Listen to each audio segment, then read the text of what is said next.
The Dean of Students, the number one student of the university, has decided, with management's approval, to put this orientation program together for you. To carry you through all you need to know in the university. You are going to pass through the university, and the university will pass through you positively.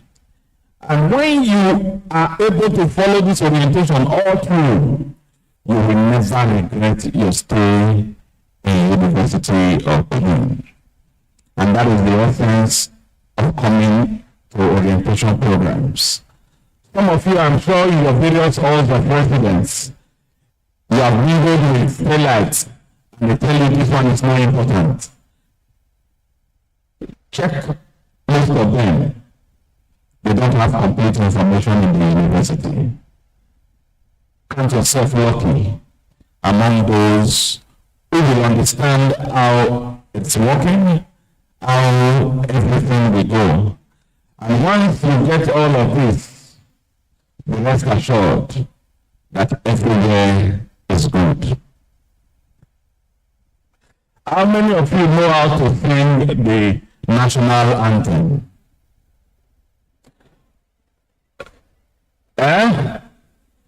The new one or the old one? For your information, if you take the old one is what we are singing now. Because before that one that you called old, this one was. And so they took us back to where we came from. This morning, we are all going to sing the national anthem. And after singing the national anthem, we will sing the Uniben anthem.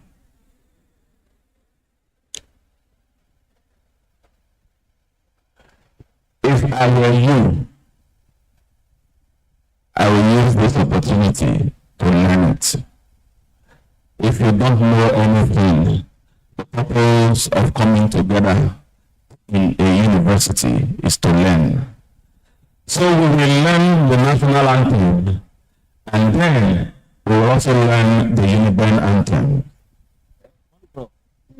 When the VC comes around, we will all sing the national anthem, sing the Uniben anthem, to let him know that we are Uniben students. It's very easy to learn. Just be open to learning. Are we ready? Let us have the slide for the anthem.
The stanza one is on the screen.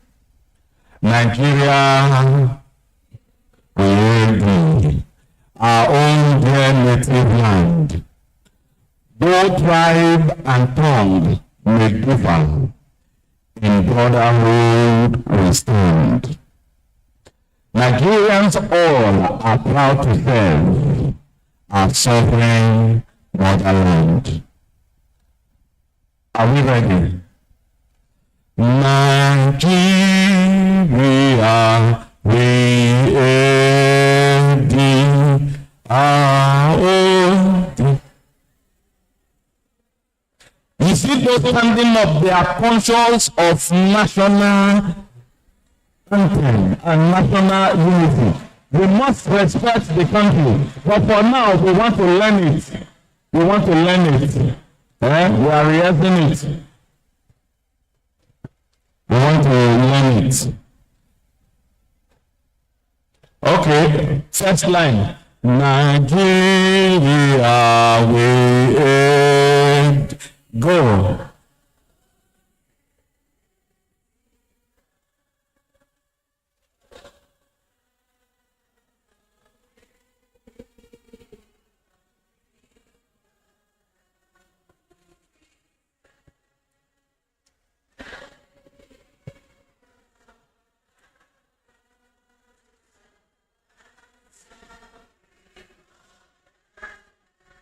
Okay, for those that don't know it, let us take one line after the other. Nigeria, we repeat after me. Nigeria, we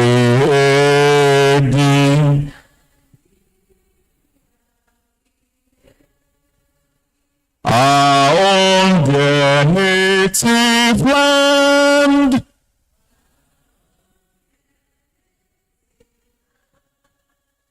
Though tribe and tongue may differ,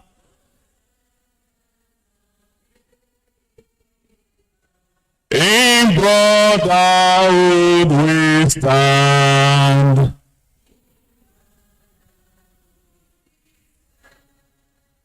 Nigerians all are proud to serve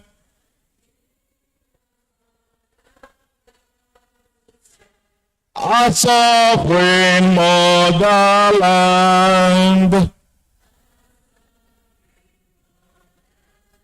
From the beginning, Nigeria, ready, our own dear.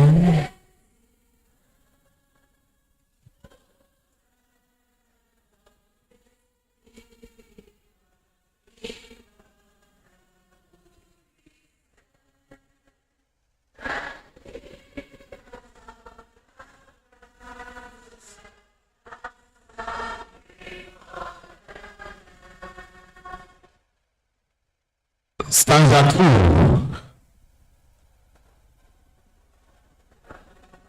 2. One, two, go.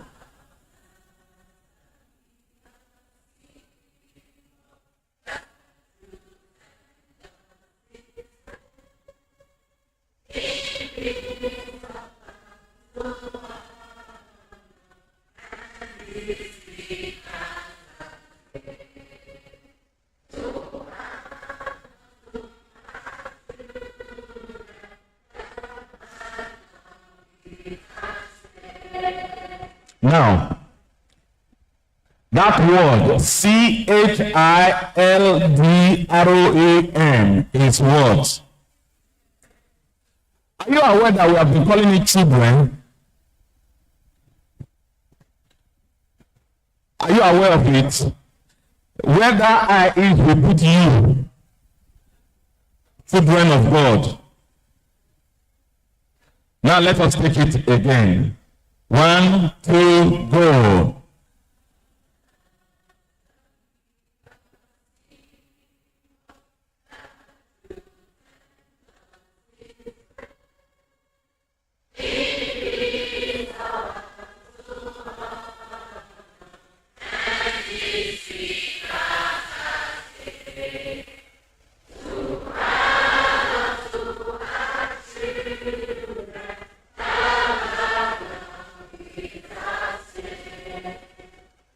3.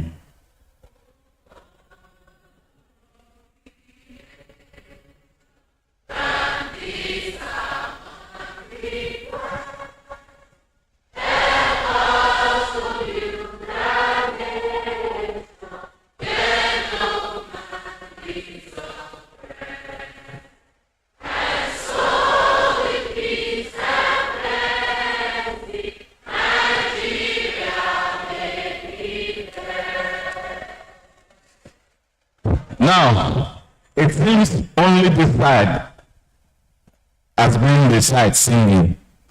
Every other one, let us keep quiet. Let us hear only this one on the floor, not those on top. Here. Stanza 1. 1, 2, go.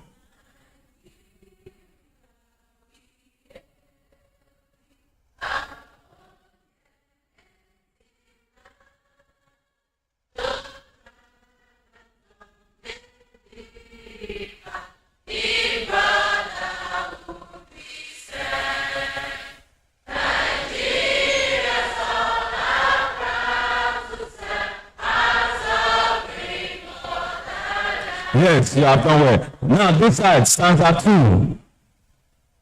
Go.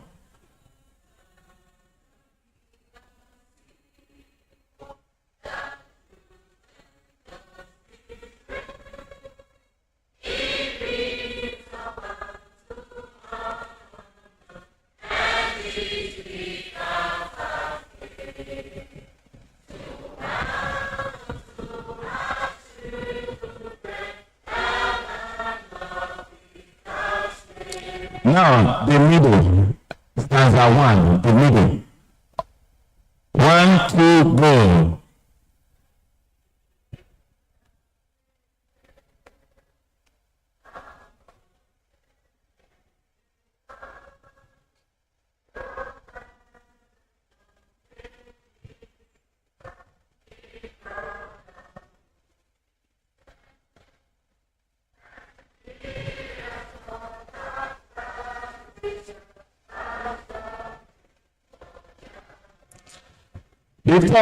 The top, stanza 2.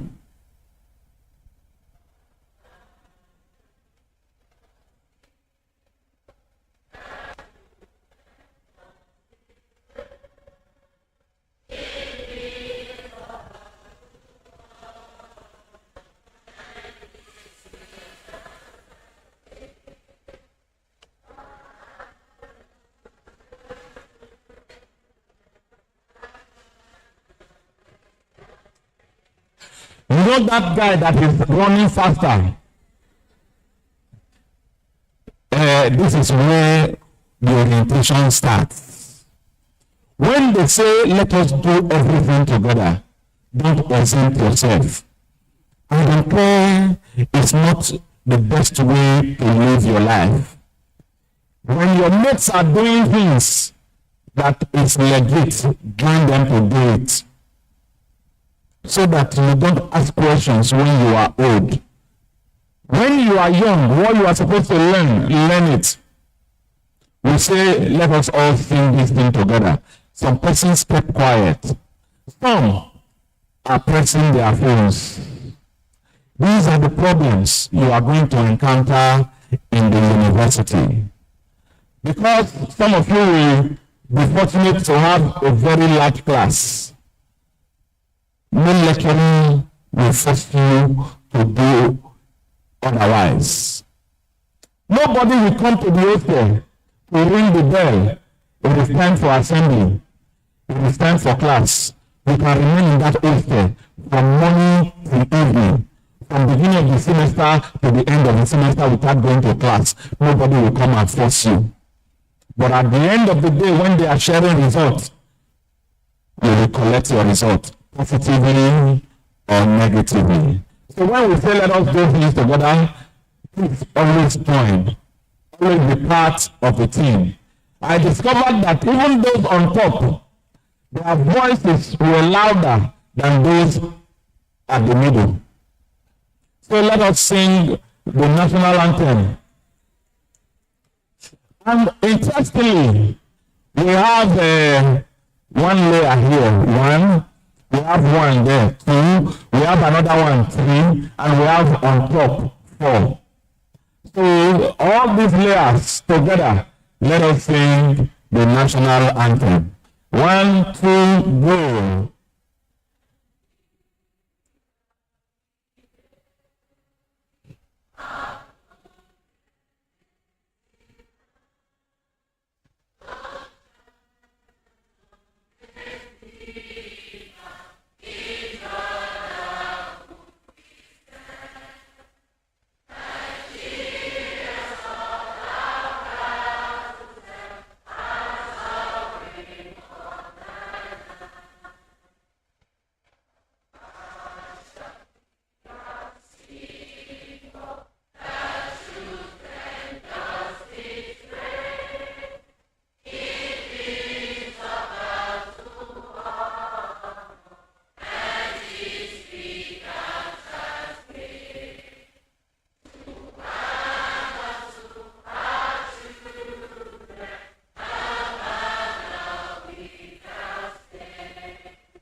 Even the dean of students clapped for you people.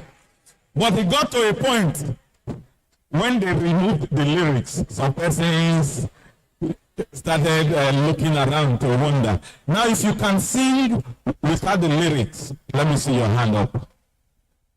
Okay. Now, sing for us.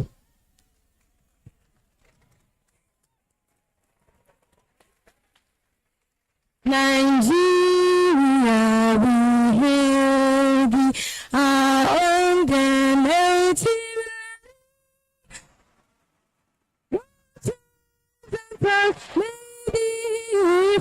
In brotherhood we stand. Nigeria's heart, to serve us away, motherland. Our flag shall be a symbol, the truth and justice is about to honor, and this we count as gain. To our children, now without stain. Oh God of all creation, grant this our one request.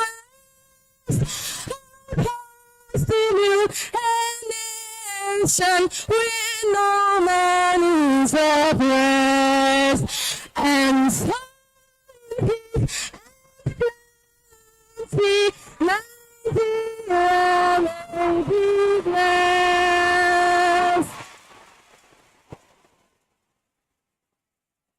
Now.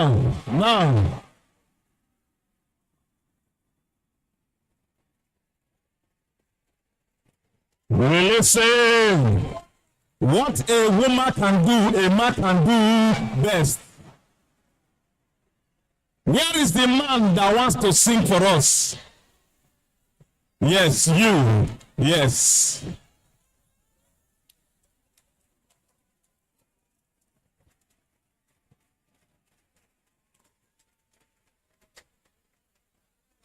Nigeria, our own native land, though tribe and tongue may differ, in brotherhood we stand, to hand unto our children. I get around. What a woman can do, a man can do it better. Where is the man that wants to rescue us?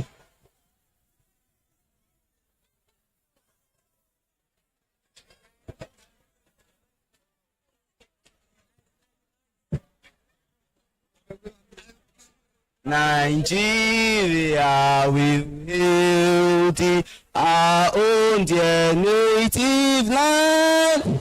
Though tribe and tongue may differ, in brotherhood we stand.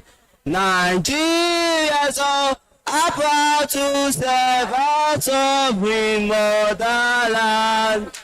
Our flag shall be a symbol where truth and justice reign.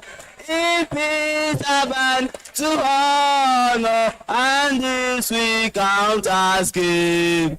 Nigeria, so are proud to serve our sovereign motherland. O God of all creation, grant this our one request. Help us to build a nation where no man is oppressed. Nigeria, so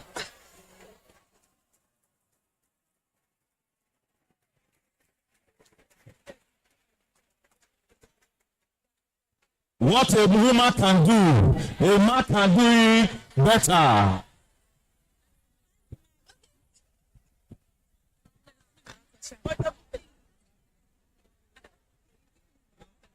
Nigeria, we hail thee, our own dear native land.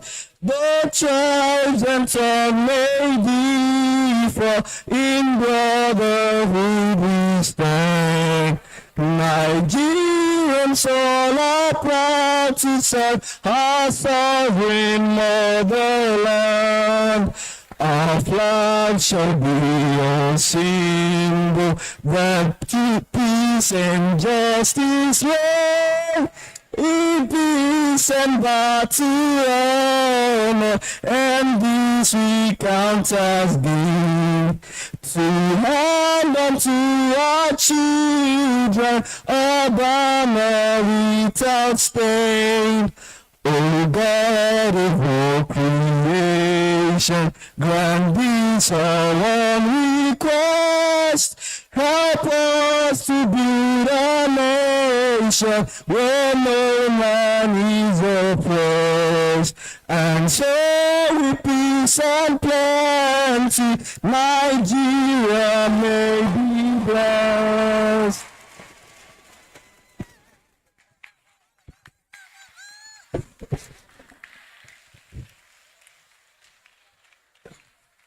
Honestly speaking, you all are wonderful people.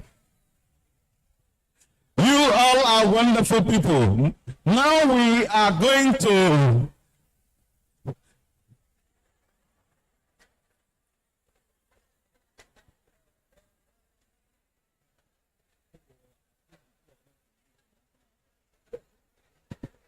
distinguished guests, wonderful students. The Dean of Students has approved that the boy and the girl will lead us in the national anthem when the Vice Chancellor comes.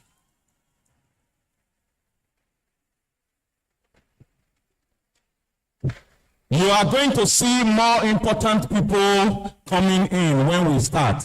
The man standing is the Dean of Students, the number one student, Professor Clement Igodaro.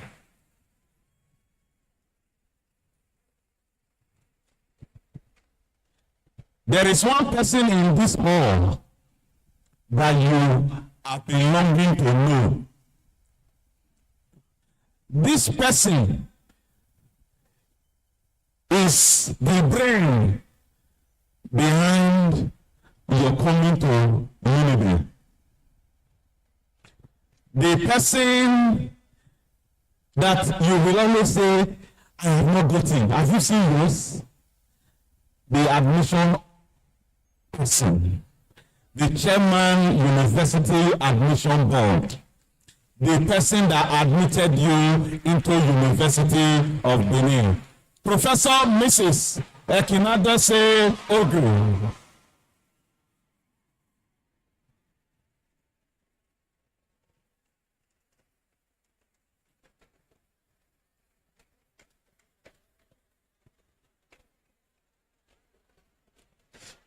Now,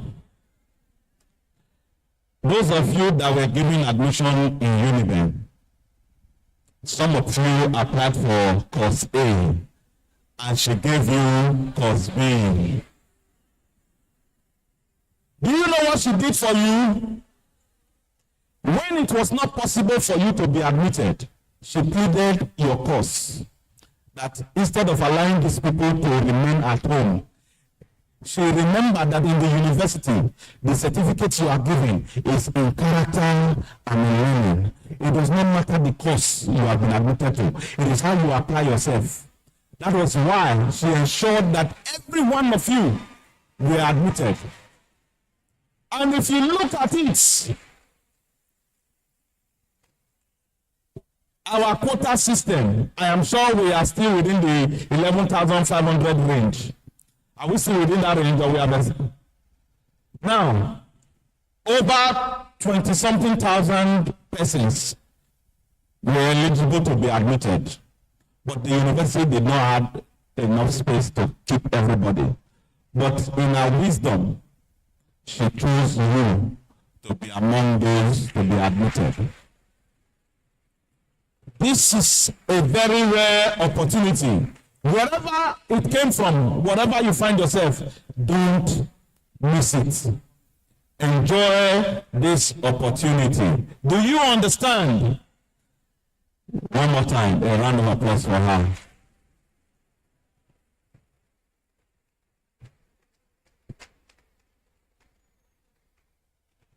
We have the ICT director here.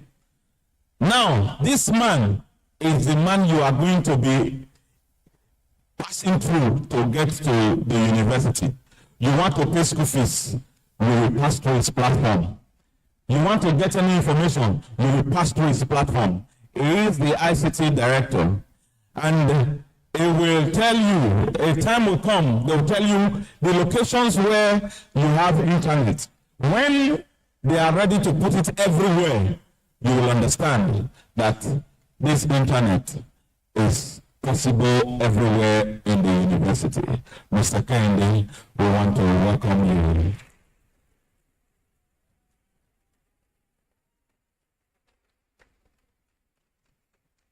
We'll continue with the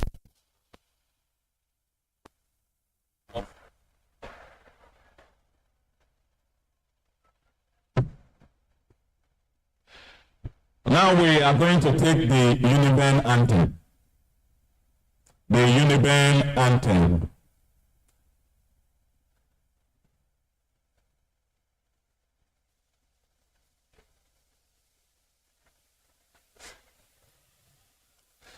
All over the wide, wide world. Repeat after me. Our fruitful works unfold. What we sowed with joy and pride, with good our common goal, one heart and one voice for all, we heal the purple clarion call. Then the response will be, arise, mighty Uniben, robed in your purple and gold, clad in your fettered green, knowledge for service untold. All over the wide, wide world, our fruitful works unfold. What we sowed with joy and pride, with good our common goal. One heart and voice for, we hear the purple clarion call. Arise, mighty Uniben, robed in your purple and gold, clad in your fertile green, knowledge for service untold. Is our anthem not unique? And that is why you are unique people. The only favor you are going to do for yourself is to learn the anthem. Within the short time we are going to rehearse it. If you know it, you will never fail in Uniben. That is the task in the university. What they give to you to do, if you do it diligently, unlike the secondary school where you came from, they tell you you are going to read biology from page 1 to the last page. And they will set exam in all, even when it was not taught. But in the university, they will teach you. And when they teach you,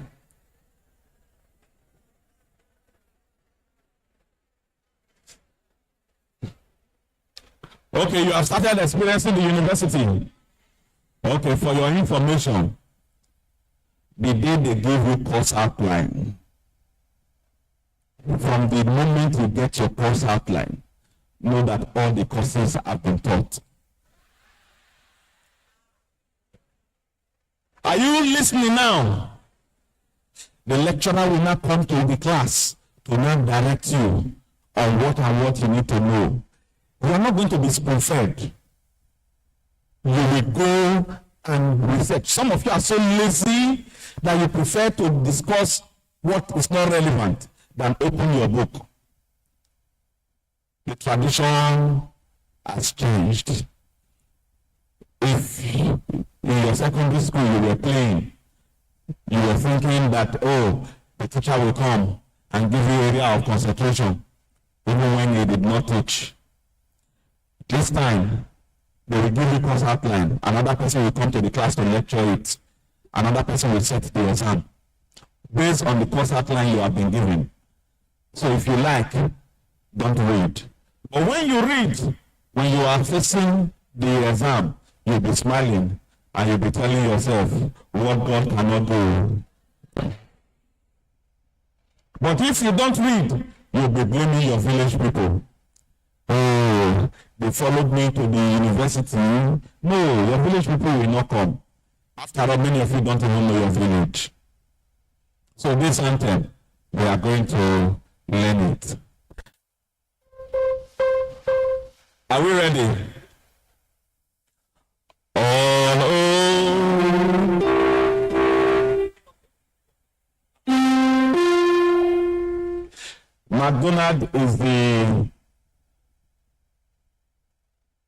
McDonald is the university organist.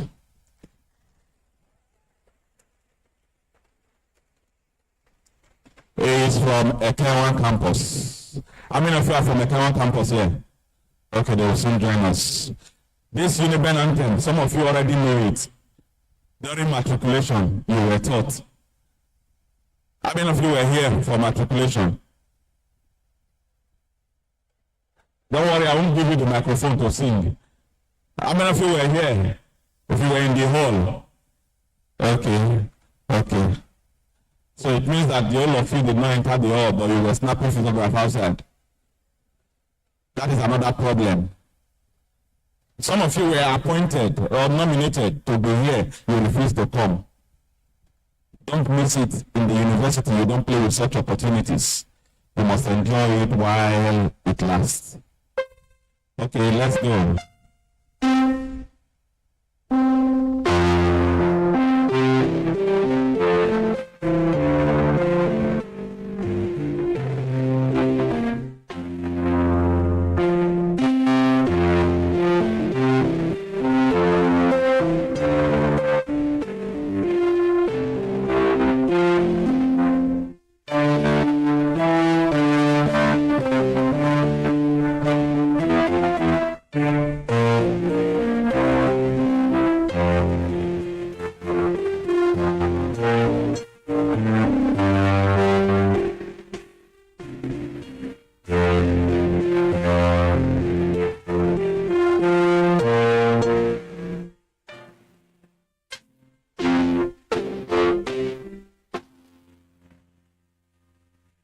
ready?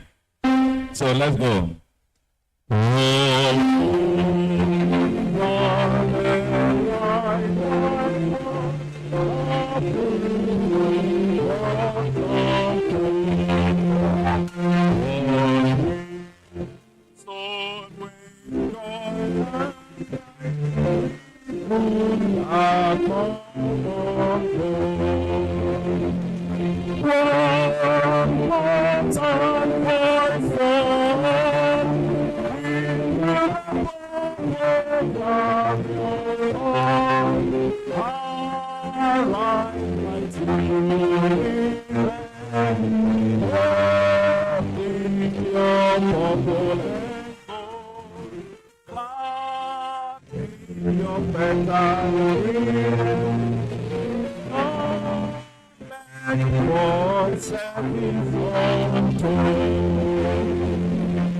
Now we are going to learn it.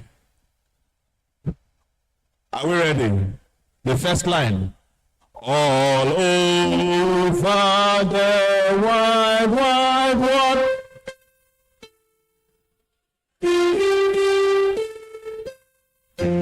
All over the wide, wide world.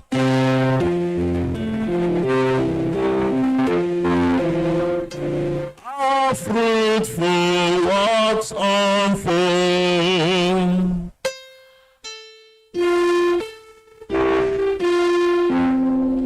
Our fruitful works unfold.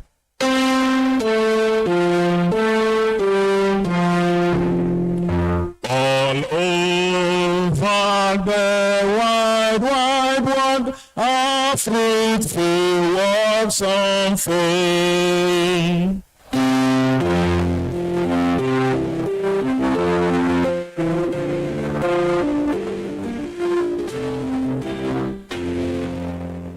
What we sowed with joy and pride,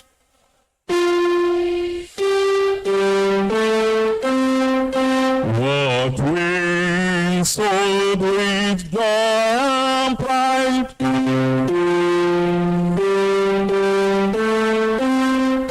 with good our common goal.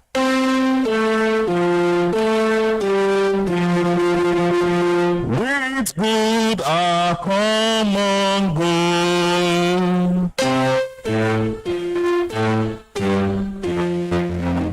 What we sowed with joy and pride, with good our common goal.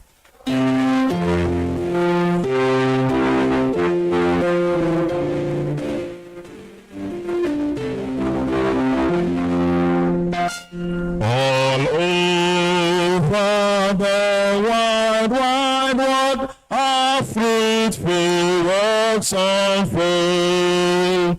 What we sowed with joy and pride, with good our common goal.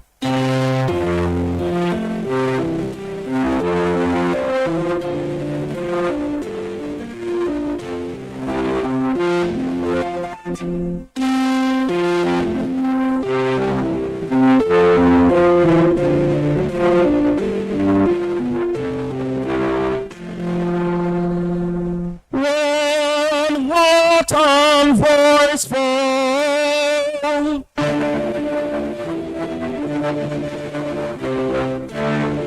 One heart and voice fall. We hear the purple clarion call.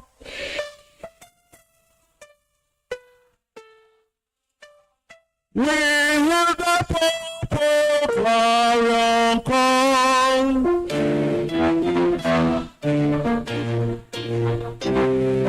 One heart and voice fall. We hear the purple clarion call.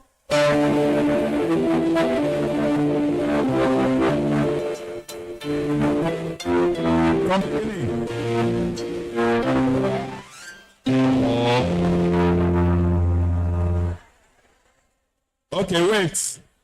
Now, you see, you cannot take the end of the last line to serve as beginning. So let's go.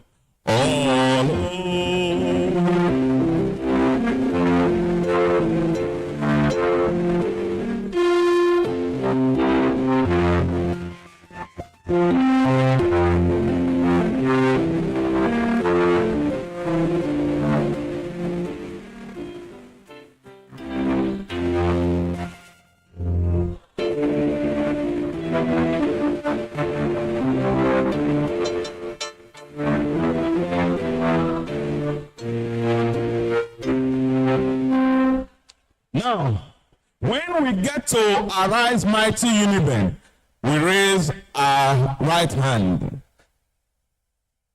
We fist it so hard because it's mighty. It is our Uniben. If you don't celebrate it, nobody will celebrate it for you. For those of you that are not from Benin, I mean, if you are from Lagos here. Now, when you are there, those from, we have 2 universities in the world, University of Benin and others.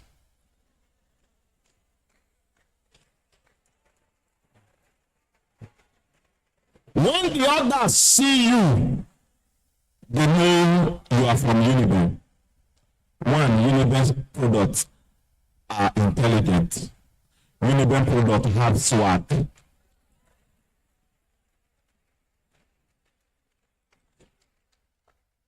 If you have somebody that has graduated from Uniben, ask the person, when the person went for youth service, how was he or she treated? We have style, we have all it takes, and we are from Benin. We don't take last. And so we must do it. Mighty Uniben. So let us arise, Mighty Uniben. Now let's take the refrain.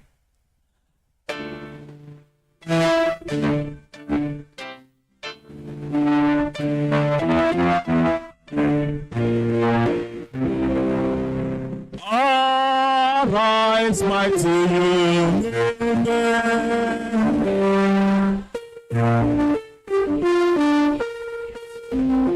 Arise, mighty Uniben.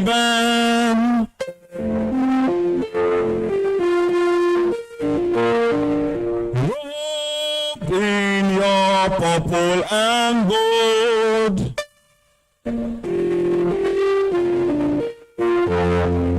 Robed in your purple and gold.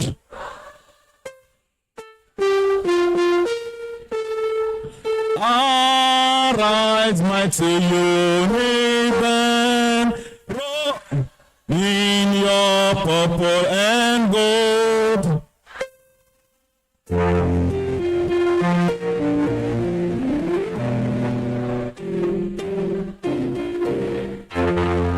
Clad in your fertile green,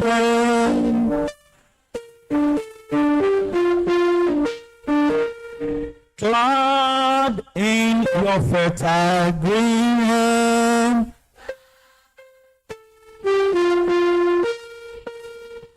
arise, mighty Uniben, robed in your purple and gold, clad in your fertile green.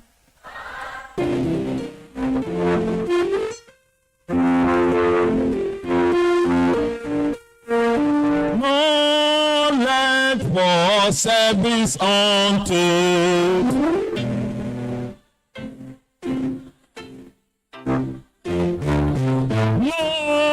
knowledge for service unto Uniben,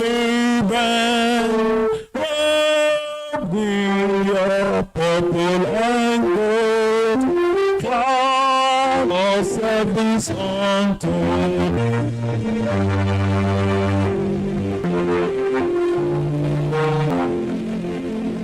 McDonald,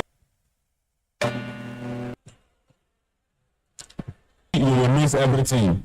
All over the wide world. Let's go.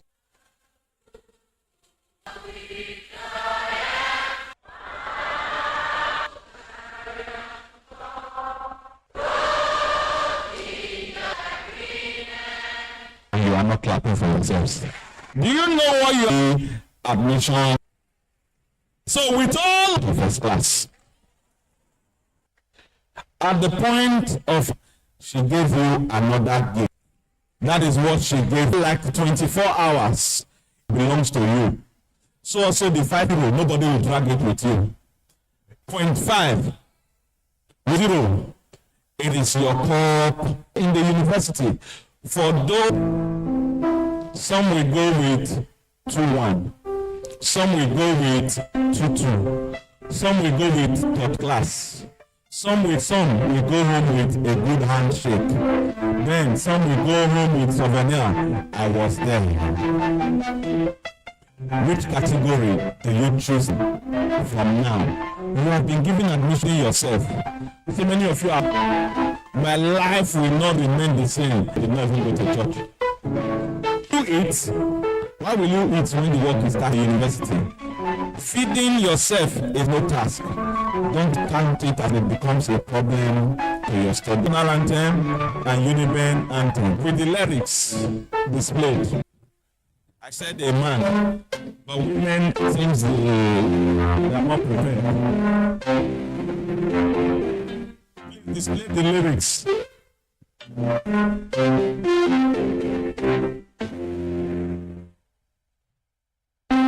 All over the wide, wide world, our fruitful works unfold.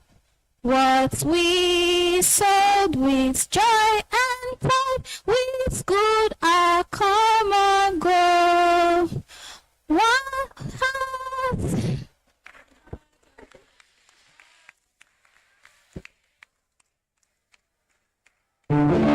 You can sing it. One heart and voice for all. One heart and voice for all. We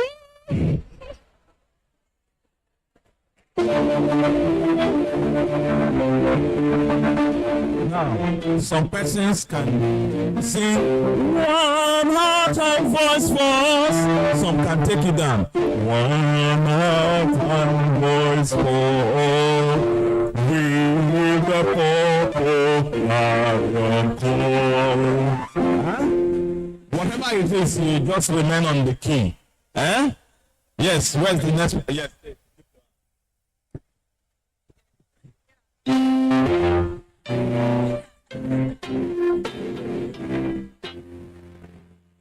Think. All over the world, all fruitful works unfold. What we sowed with joy and pride, with good our common goal.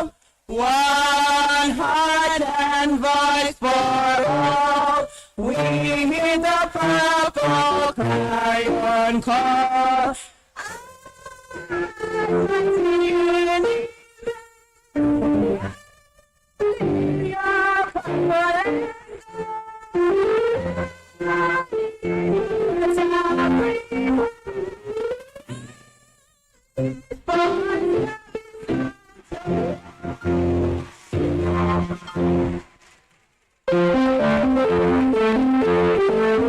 What a woman can do, a man can do better.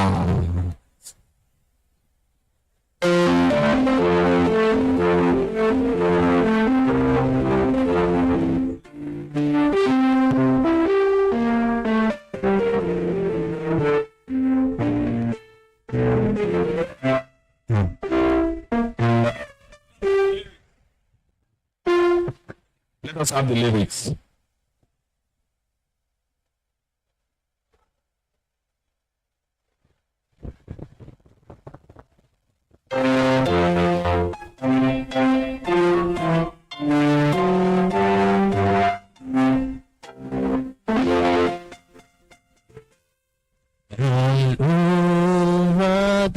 wide, wide world, our fruitful work of faith. What we should be joy and pride with good and common good. One heart and voice for all beautiful. Glorious call, arise, mighty Uniben, wrap in your purple and gold, cloud in your fluttering head, let's for service unto.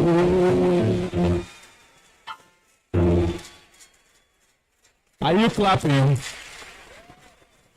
Well, for me, I did not hear him. Is the microphone not loud enough when I talk? When those ladies were singing, did you hear them? He will have to repeat it. Let us have the lyrics.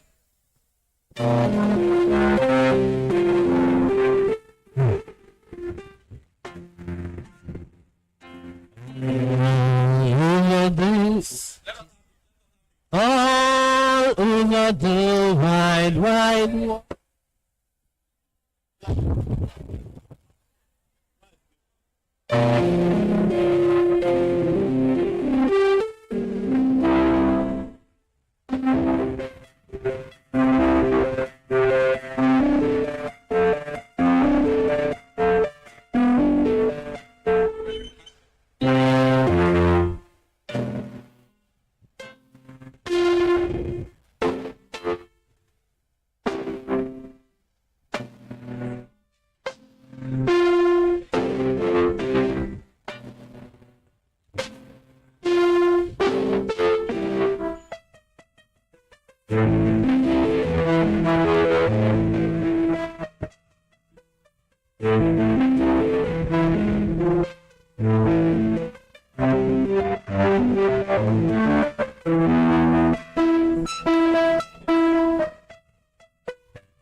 Wide world, our fruitful work of faith. What should be? Sorry, can you come again? Sorry, sir. Can you come again? Can you come again with your intro? Not again.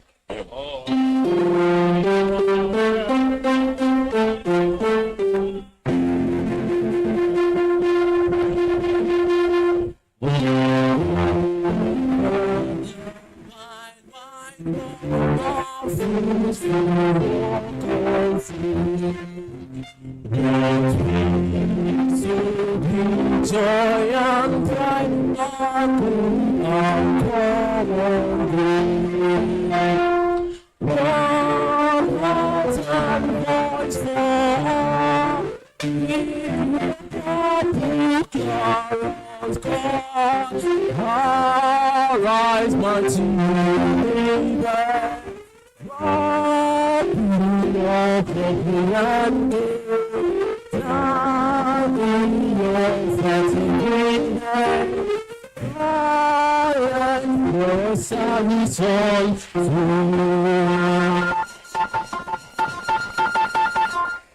We have a lot of first-class students here. We have them so plenty. Now we are going to take the national anthem and Uniben anthem together. Are we ready? With McDonald leading us.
God of all peace, our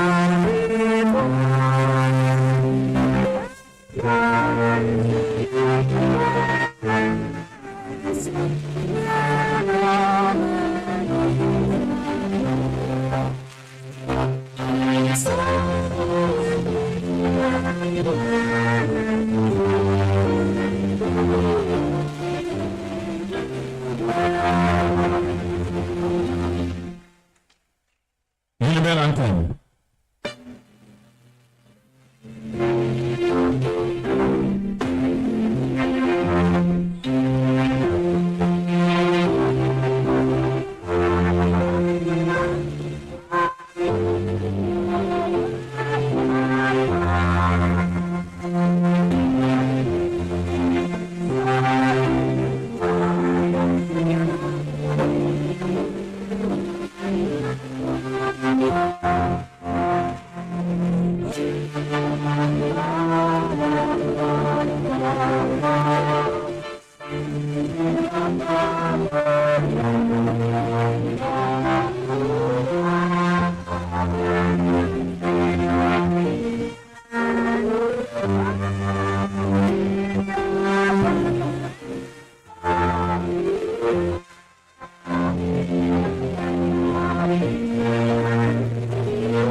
If you want to clap for yourselves, clap. Now, look at the door, you will see one woman wearing blue. That woman wearing blue there. When she heard Arise Mighty Uniben, what did she do? She raised her hand. She is the University Public Relations Officer. Dr. Mrs. Benedicta Eyanire. When you see Uniben people, you know them. We celebrate Uniben with all our blood. And that is why this orientation is very important. We must come and enjoy and feel Uniben the way it is. Not the story you've been told. If Uniben is just enjoyment, we won't bring you out as the best. Every other thing, they will explain to you in the course of orientation. You will understand. Now there is a documentary that you must watch. Just sit back and enjoy this documentary. VC, when you see the public relations officer, you know that the vice chancellor is almost here. Meanwhile, the number one student, the student union president, is here. Comrade Israel Agbola Fumileng.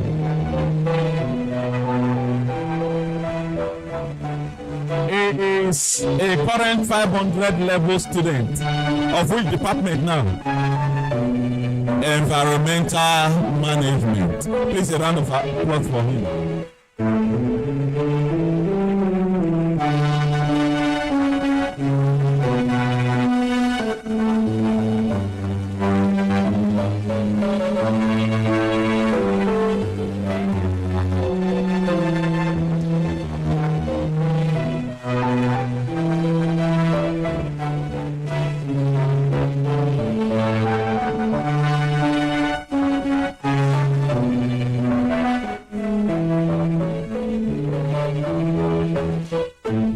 Now this orientation is here and at the same time online.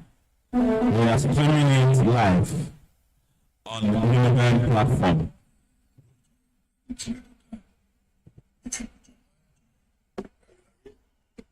Now that also join to the Bedford Cluster, development to sure that you don't think shame to yourself. Because your high expectations from you have high expectation of yourself. So even as you can see, the army is very good for everything. Online you see HTTPS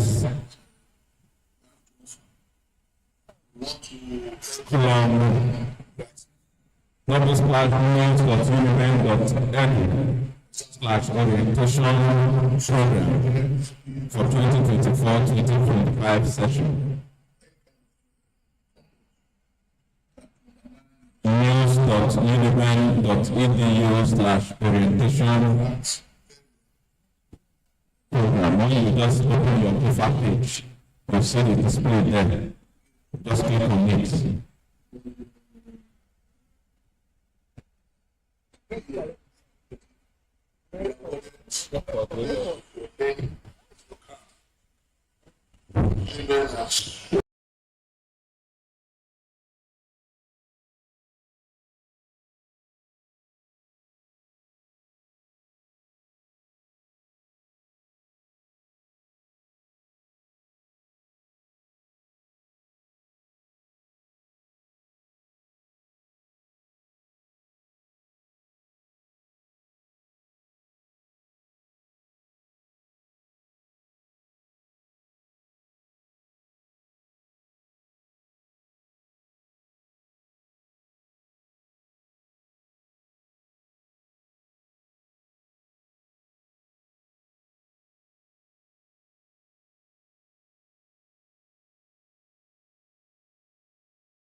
Greatest Uniben.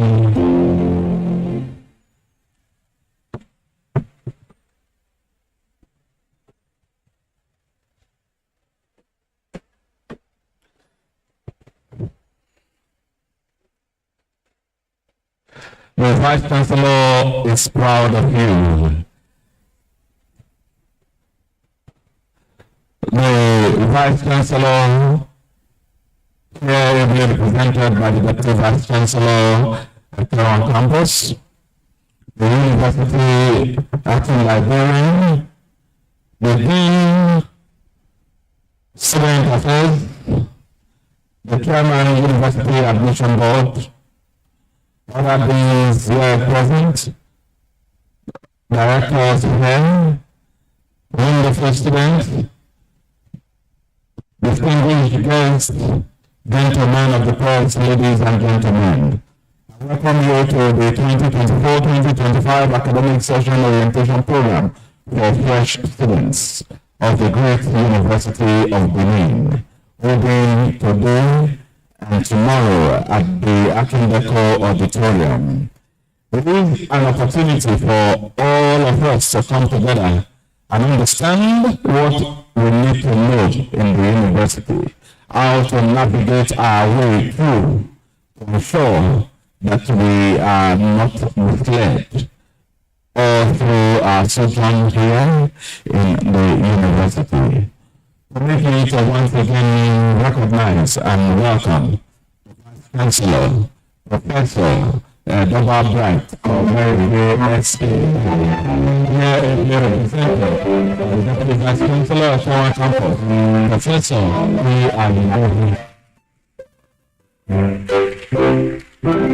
Also seated is the acting librarian of the university, the man that don't eat food but only books. He has read all the books in the university. Legacy Esquire. Hope you know what I am talking about. He loves the book. The Dean Student Affairs, our #1 student, is here. We want to acknowledge him and welcome him very specially. He is the father of all students, Professor Clement Ironel.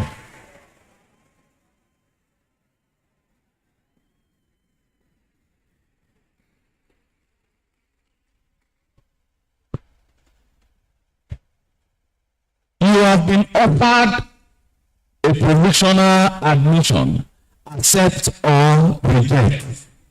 The person in charge is here, the UOB chairman, Professor Mrs. Ekinabese Obi.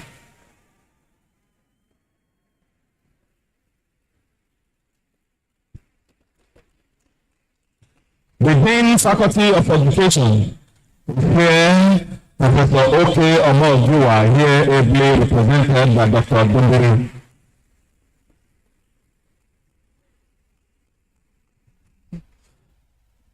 we also acknowledge the Dean of the Faculty of Vocational and Technical Education. It's here, ably represented by Dr. Dumbiri. We welcome you. The Acting Director of ICTU CROPU, Mr. Samuel Perinde.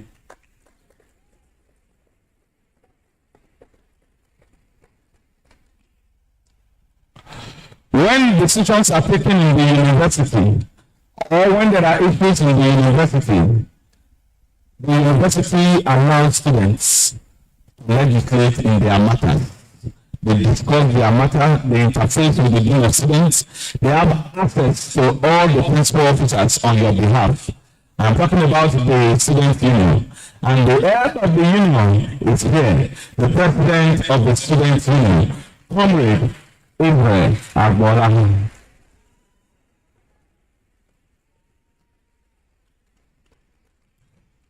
You see him, he does not have flesh. But when it's time for agitation for student matters, you now know that he has voice. And when he's telling you that he can shut down this gate, nobody will move, he has the power. But in the University of Benin, we train our students to know what to do at the right time. We want to welcome you and your team. There are other persons here present that we must acknowledge, but we will continue to do that because the orientation program is well loaded. May I acknowledge the presence of the Director of Gender Studies, Professor A.P. Adekule, here ably represented by one of the university's very versatile and eloquent spokesperson. She is Mrs. Eriana Tori. She is representing the director. Thank you. Now we want to hand the mic over to our wonderful and amiable Vice Chancellor to officially declare this orientation program open after Mr. Vice Chancellor.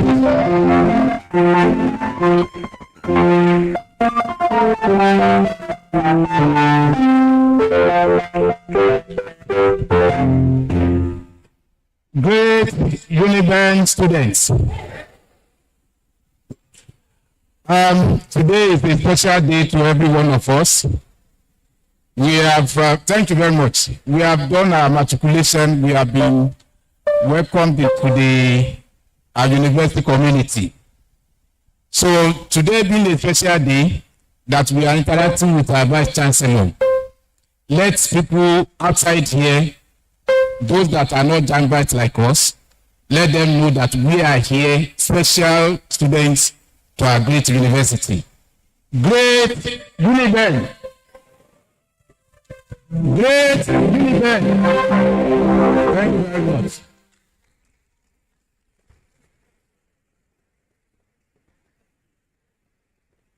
Good morning, everyone. I'm here on behalf of our dear Vice Chancellor, Professor Eduba Omaigui, SAN. Of course, we planned to be here together. But you know, being the Vice Chancellor, there are so many protocols, there are so many persons who wanted to see him.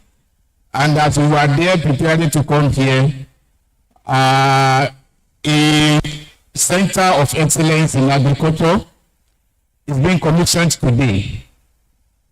They have director that came from all the way from Kwara State.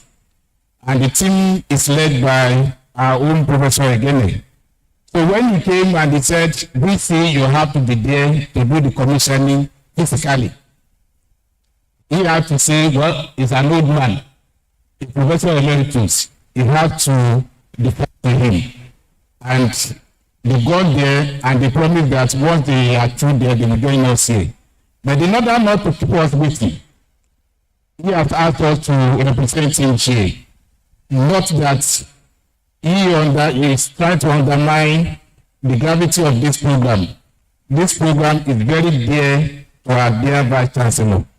He will be here to join us and welcome us accordingly. Of course, on behalf of Vice Chancellor, I want to welcome every one of us again. The Dean of Students, the Director of the Chairman of UAB, the Librarian, and every one of us here present. Our university is a place of pride because if we look at the number of students that applied originally to University of Benin, there were more than 35,000. And you can imagine out of 35,000, we have about 19,000 that scored 200 and above. Because 200 has been our benchmark since we started our post-UTME in 2006. And we have sustained that. We have not increased it, we have not reduced it. So you can now imagine out of more than 35,000, about 19,000 eventually had 200 and above. And out of this one, when we did post-UTME, we had about 10,000 plus, yeah? Right? About 10,000 that eventually crossed the limit of 50% and above. So you can imagine how lucky we are that out of more than 35,000, we are part of the less than 1/3 that God eventually made possible to be here. We have to thank God immensely for that. It's our prayer to Almighty God that as we are here to lay solid foundation for yourselves in future, we want to pray to God that God will assist you all through your program here. There will be no cause for sickness, there will be no cause for death, and we will all be proud of our respective parents. May God let it be so. Being an opportunity to be here, we should be able to know what we are here for. On behalf of Vice Chancellor, I want to welcome us again. Let us remember that in every community of humans, no matter the number, either big number or small number, we have regulations that guide every community. And our own university is not left out at all. The moment you sign our eligibility form and you cross our gate and you become our students, we have that responsibility as your teachers and also as your local parents. So what we will do to our biological children is what we are going to do to you. We make sure that as much as possible, you do not deplete the essence of coming here by making sure that we give you the quality education that you have come here for, and at the same time, find every means to take care of everyone. In terms of protecting you, in terms of making sure that you get the essence of your coming here. And we know that as children, you are all the hopes of this nation. Regardless of where we are presently, we know the future is brighter. But you can make it brighter if you comply with the rules of the game. And therefore, on behalf of Vice Chancellor, I will advise you not to do anything that can truncate your ambition to be a great leader, to be great leaders of this nation. You have the aspiration to change the entire world for good. We have people who have graduated from this system who are leaders of this nation today. Governor Rajit Fashola graduated from Faculty of Law, the former governor of Lagos State. The same thing for the former governor of Delta State, graduated from this great university. We can go on and on and on like that. There are majority of them that have become senators. There are some that have become National Assembly members or House of Assembly members. In various places of endeavor, we have leaders who are made from this university. Even as recent as yesterday, when we had a retreat, one of the resource persons who was a former bursar in University of Lagos, he told us that he graduated from this university, from Department of Economics. You can imagine the number of people that this university has produced. You are going to be part of the product of this university that will make waves in this nation and in the entire world.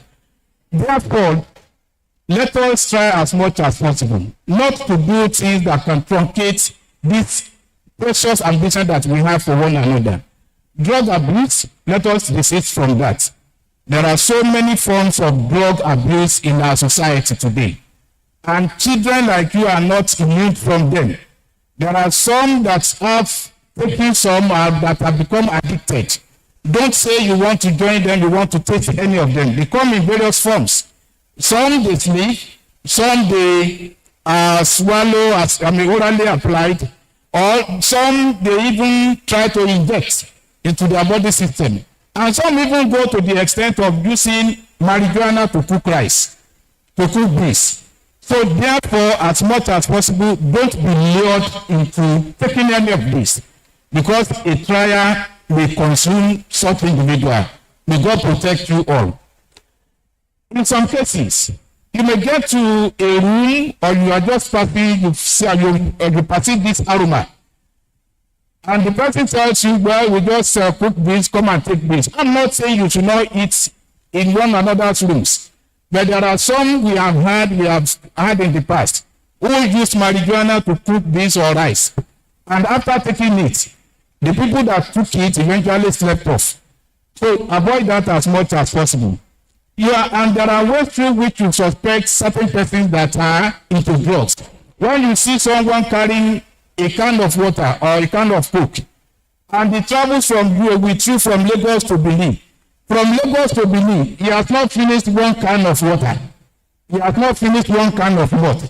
You should be suspicious of such individual, because there is no way you'll be thirsty, there is no way you feel hungry, and you take a bottle of malt from Lagos to Benin, and you say you don't finish it. There are many things that we have to be suspicious about. Equally, the issue of cultism. Our Vice Chancellor has told us to tell you to desist from any form of cultism. They come in various shapes, and they come in ways through which, in some cases, they try to intimidate individuals to join. If you have any form of intimidation, be it in your room or the classrooms or anywhere, report that to the security. There are security posts everywhere on this campus. Try as much as possible to know where these security posts are. You can approach any of them and tell them whatever you are experiencing. And exam malpractice. It's one of the things that can truncate one's ambition. You are sent upstairs. We want to believe, and we still believe, that every one of us here, no one wrote down for us. No one wrote by egg for us. Even if they did all that, no one wrote post-UTME for us. So if we have been able to scale all the hurdles, no matter how big they were, how will it be difficult for us to be able to survive in the environment, in the university environment? Let us try as much as possible to desist from any form of exam malpractice. There are various ways through which students do that. In our own system, in this university, just like every other university, there are rules and regulations that guide the conduct of examinations. You have some that are applicable, that are applied to the lecturers, some are applied to the students. But when students are caught, we have various categories of punishments that have been laid down depending on the gravity of the offense. Don't let us get involved in any of them, no matter how. Because take, for instance, if we do anyone that involves 1 year expulsion, 1 year suspension, or 2 years suspension, by the time you come back for your transcript after you have completed your program, the 1 year or the 2 years space will be there. And any employer in future will want to ask you, what is the reason for this gap? It will be difficult for you to defend that. So therefore, let us desist from exam malpractice. Now, as part of our cardinal agenda for this university, the Vice Chancellor has 5-point agenda, some of which include strengthening academic programs, student and staff welfare, infrastructural development, community engagement, and skill acquisition. Now, when you look at these five, they are interrelated, and in some cases, they are just there as independent agenda. But why they are interrelated?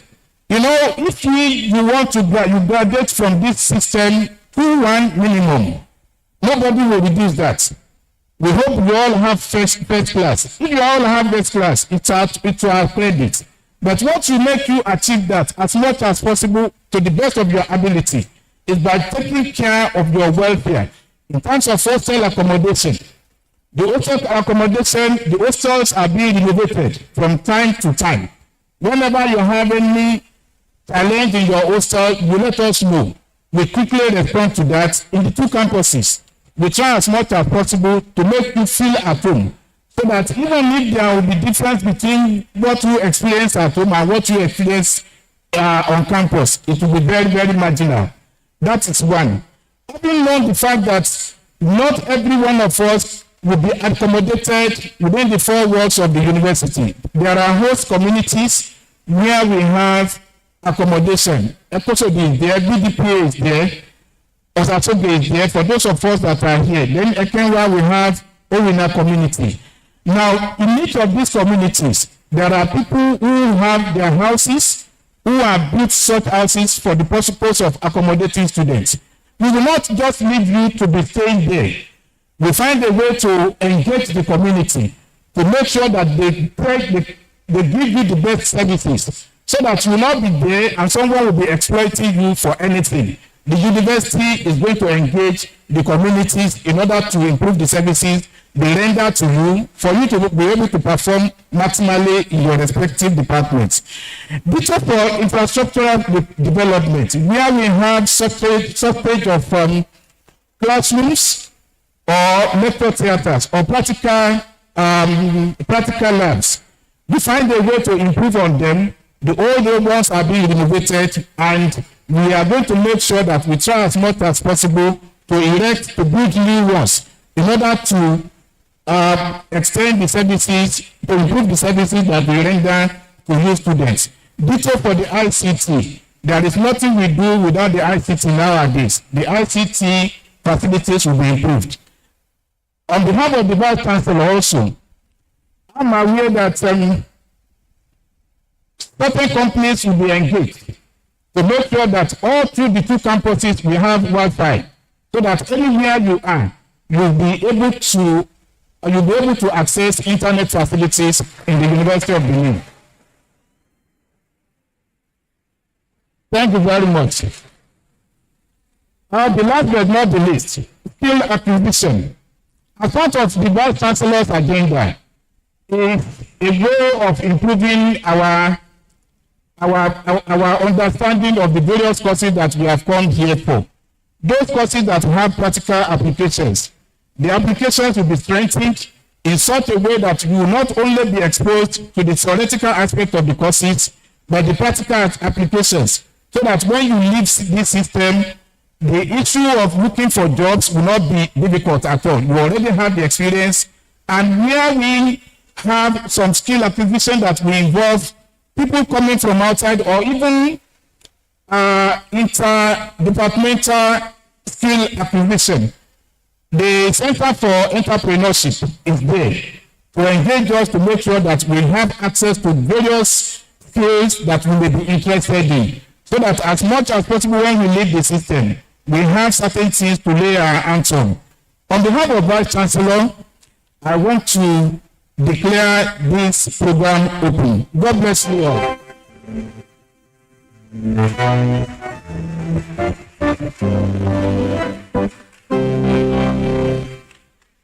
Please, another round of applause for Mr. Vice Chancellor.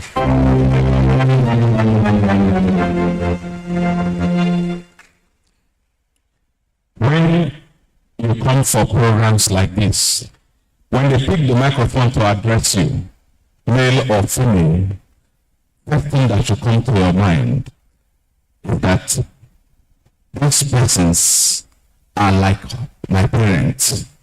They will not mislead me. And they spoke to you passionately as a father, and believe me, that you as children will follow and do what is right. Thank you very much, sir. We appreciate you greatly. Thank you.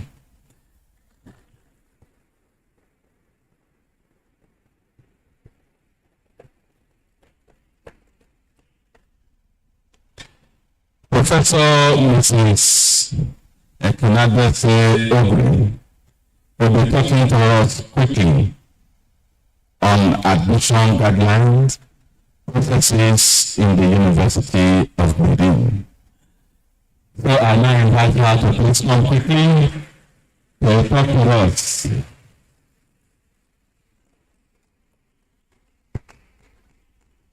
Thank you very much. My Vice Chancellor, ably represented by the DVC Ekewa Campus, Professor Ebi Ainde, the Dean of Students, Deans, Directors, great Uniben students,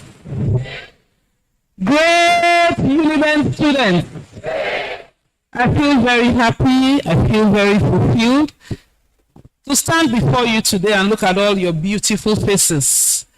I want to join all of those that have spoken before me to welcome you to the great University of Benin. When IMC was talking earlier before the program started, he said something about the brain behind your admission, and he attributed that to me. But I want to say that the brain behind the admission of every one of you seated here is certainly not me, but it is each and every one of you. So I want to say big congratulations to you. I'm very sure there was nobody who scored less than 200 in JAMB here. If there is, just raise your hand. Okay, or anybody that scored an aggregate of less than 50 in post-UTME. Any such person. So that tells us the crop of people that we have here. Very intelligent people. And as I look at you, I feel really proud. We did an excellent job in selecting, actually. I can't see anybody who looks scattered. I'm looking around. I can't see anybody who is half-dressed, and I'm seeing the tummy. You all look wonderful. So when we're selecting, we were able to see just beyond academics. And we could see that these are responsible people. You are all very welcome to University of Benin. You are coming now. We're looking at you. You look good. We are happy to see you. We are happy that you look like this. We are happy that you have come to carry the banner of University of Benin. Please, as you go through, don't change and imbibe the negative things you will see around, because there will always be negatives. But the ideals of University of Benin is what we would like you to carry on. Because at the end of the day, we say we are graduating you in character and in learning. We have made efforts to get good raw material, because they say when you put in garbage, you should expect that you bring out garbage. But we have put in quality. And therefore, we believe that as you go through, we are going to graduate quality. So you're all very welcome in Jesus' name. Now, my purpose of being here, I've been told to come and tell you about how we do our admissions in the University of Benin, how you all got here, how we do admissions. Earlier, when he was talking, he said something about many of us putting in certain courses that we desire to read. But somewhere along the line, you found out that you were not doing exactly what you desired. You were doing something else. I want to say, let us not be discouraged. The University of Benin is a total institution. We aim to be world class. And our aim is to develop you as individuals to your fullest potential. So we're going to impart knowledge, skill, and understanding in your various disciplines. And as long as you apply yourself, and you come out with an excellent grade, I'm sure that the world will just be your starting point. And we emphasize the aim of education really is not just to come and teach only, but to develop you as individuals. So we're going to be teaching you to think, critical thinking, such that at the end of the day, you are a total individual who is fully equipped to benefit yourself and to benefit society. Now, how do we do our admissions in the University of Benin? Now, we have several criteria. I would say 4 groups or classes of candidates that we admit. First of all, we admit those who we say are merit-based, purely merit. It doesn't matter where you are from, as long as you meet the cutoff for the merit, you are selected. And you find that those of you who were admitted on first batch, all we did was calculate the number of students that were required for merit by criteria set by JAMB. We don't set the criteria. JAMB sets that criteria. So 45% of our students are admitted purely on merit. So for the first 45% of each class was what determined our merit cutoff. So if you met the merit cutoff, congratulations. You met the first 45% of the class for the course that you were admitted into. Now, because we are a university that is situated in a particular place, it is important that we meet global standards, but it's also important that we put into consideration the people that are direct beneficiaries, our locality. Okay, we call it our catchment area. In Nigeria, catchment areas are divided by geopolitical zones. So, for us in Benin City or Edo State, our catchment areas are all the states in the south zone.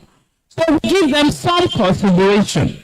And from there, we pick our next 35% of every class. After that, because, like I said, we want to be national and international, we give room for people from parts of the country that are not so well developed. They are called educationally disadvantaged states. So you find that they may not have scored as high as you. You had 350 and you had 84. The people from those states, because they are educationally disadvantaged, they may not have gotten that. But then we have had 62 and 71. And we say, okay, we can't just say that because of that, we won't bring them in at all. So we give them some room. Then we have very little room for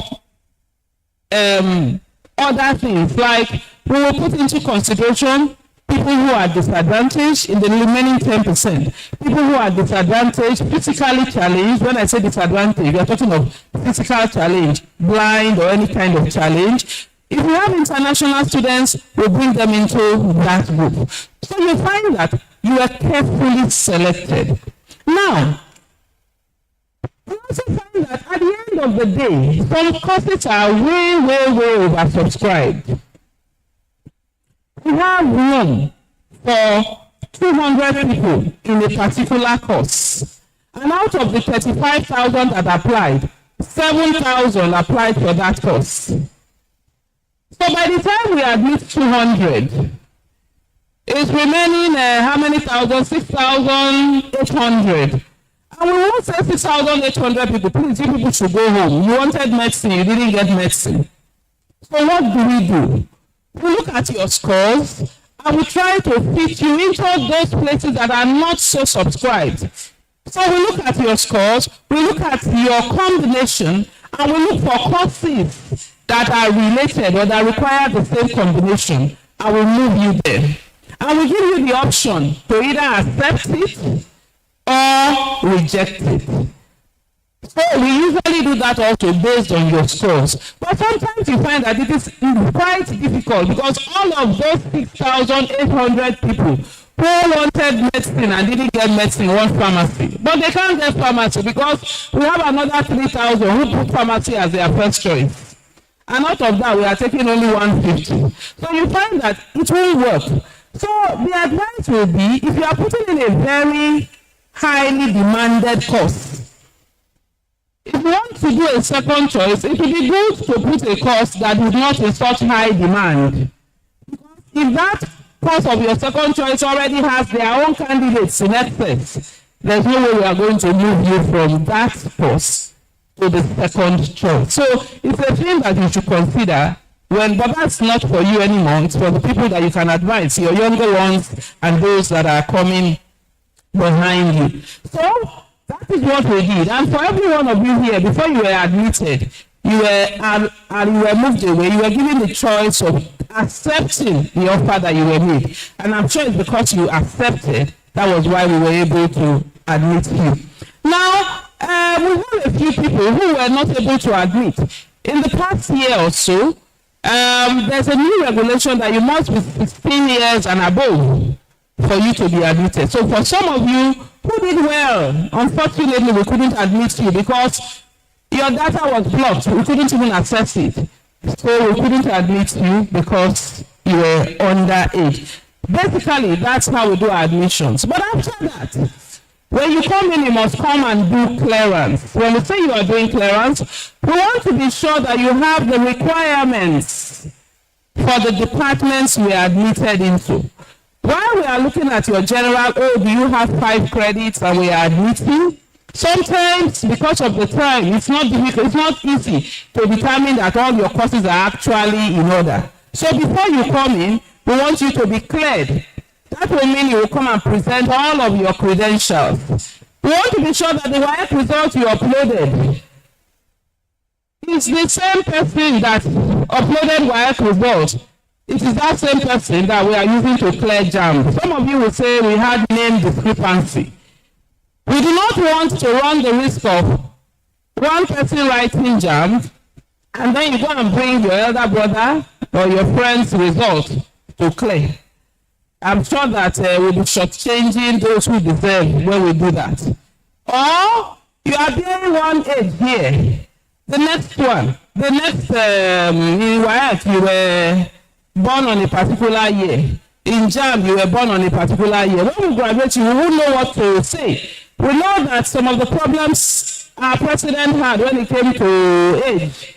We don't want, some of us began to cast aspersions on some of the schools that they attended and say, why was it? Or here you are male, here you are female.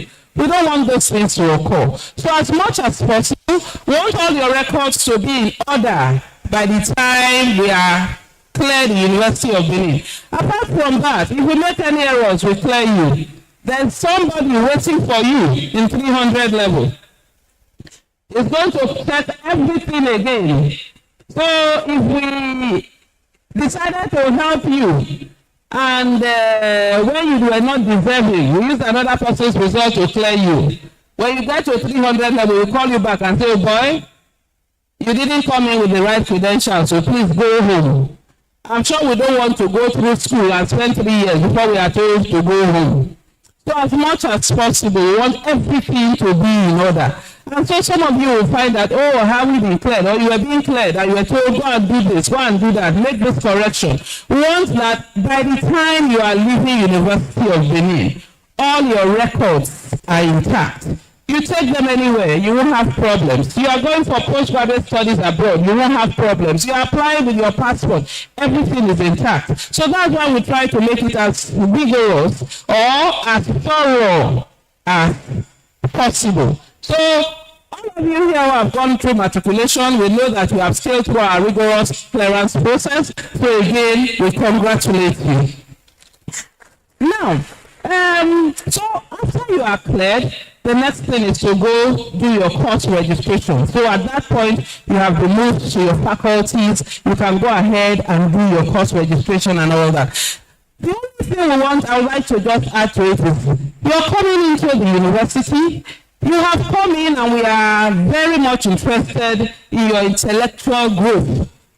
So let us not forget why we are here. Like I said, there are many influences, lots of positive influences. Your mind gets developed. However, just like you have every good thing, sometimes there are bad ones. Make a choice to pick the good.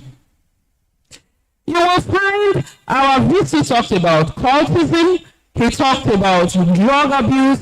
He talks about Yahoo. I don't know whether he talked about that. He talked about Yahoo and all of these things.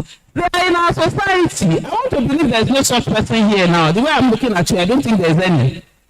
Yeah? I don't think there's any. Yahoo boy, can you raise your hand? Yahoo boy. Ah, you have money now. You are big. Can I see you? There's nobody. Oh, did I see a hand there? You raised your hand? Okay. He said he didn't raise his hand. So there's no one who is proud to be belong to that. These are vices that can derail your academic career. Initially, they may look good. Oh, it makes me feel good. I belong to a particular class. But you are just gradually removing yourself from achieving your aims for being here. So I want to advise that please let us not forget why we are here. He said earlier that when you all came in, we have given you a GPA of 5.0 already. We believe that you are getting first class, the maximum scores available. And you need those scores to be able to compete in the market today. You need those scores. You are going to maintain them, or you are going to gradually begin to reduce them by the way you study, by the company you keep, by the way you apportion your time. Please don't ever lose focus of why you are here. So again, I want to welcome you. I want to say that you have come in here for a good purpose. That good purpose will be achieved in the name of Jesus. As you all graduate, you go through school and you live here, you will be a pride to this university, to your society, and to the world at large. In Jesus' name, you are very welcome.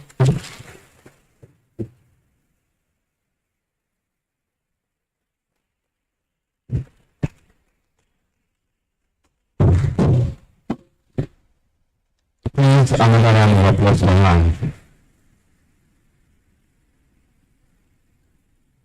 We are going through and we will enjoy every moment here. May I invite the place of the library in University Education, the acting librarian, Dr.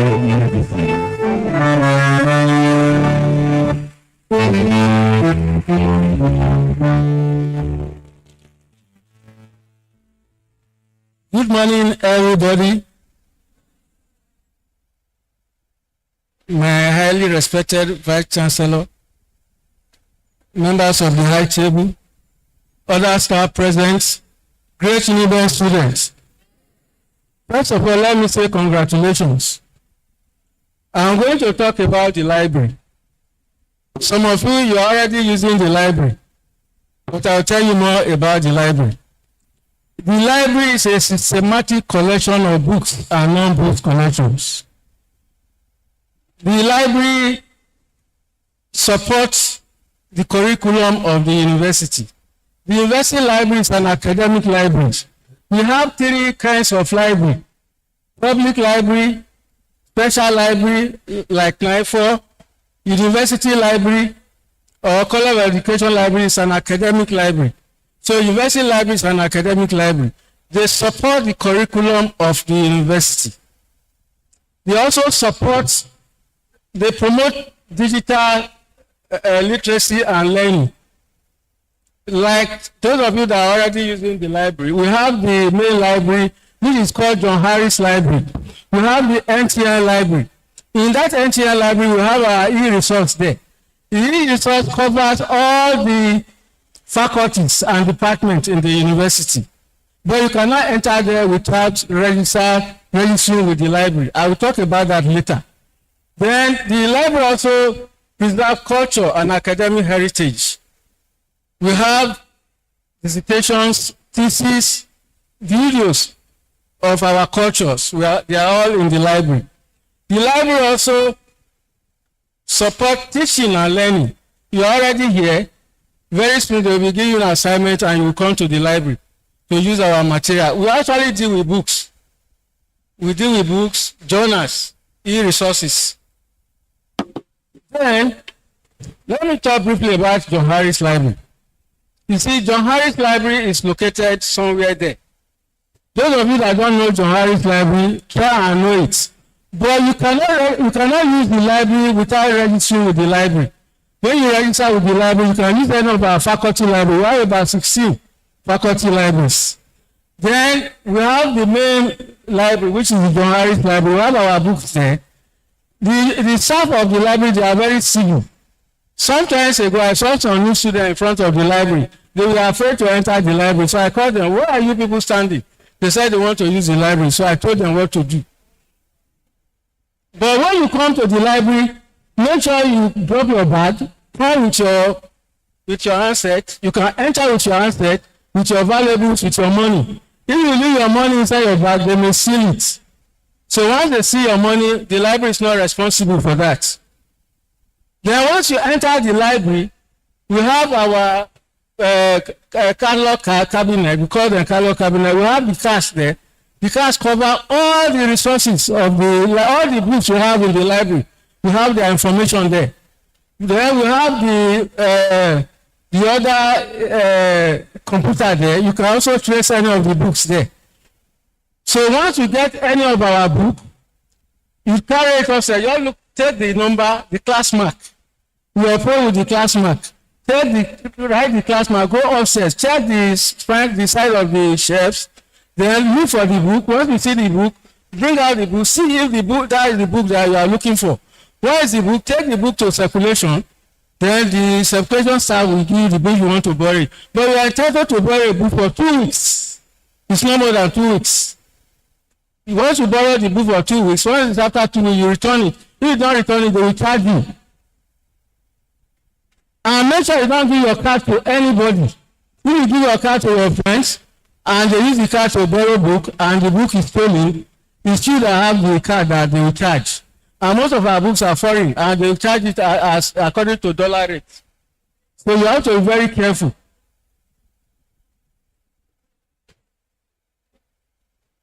Then we have, actually we deal with books like what the PRO just said. It's book that we read. There's no book there that we don't read. I was a chief cataloger. Before you catalog any book, you must read the book and make sure you read it properly. Some books are very deceptive. They will deceive you and you put it in the wrong place. Once you put a book in the wrong place, the book is lost forever. You won't get the book. But once you put the book in the right place, you can use the book, I can use the book.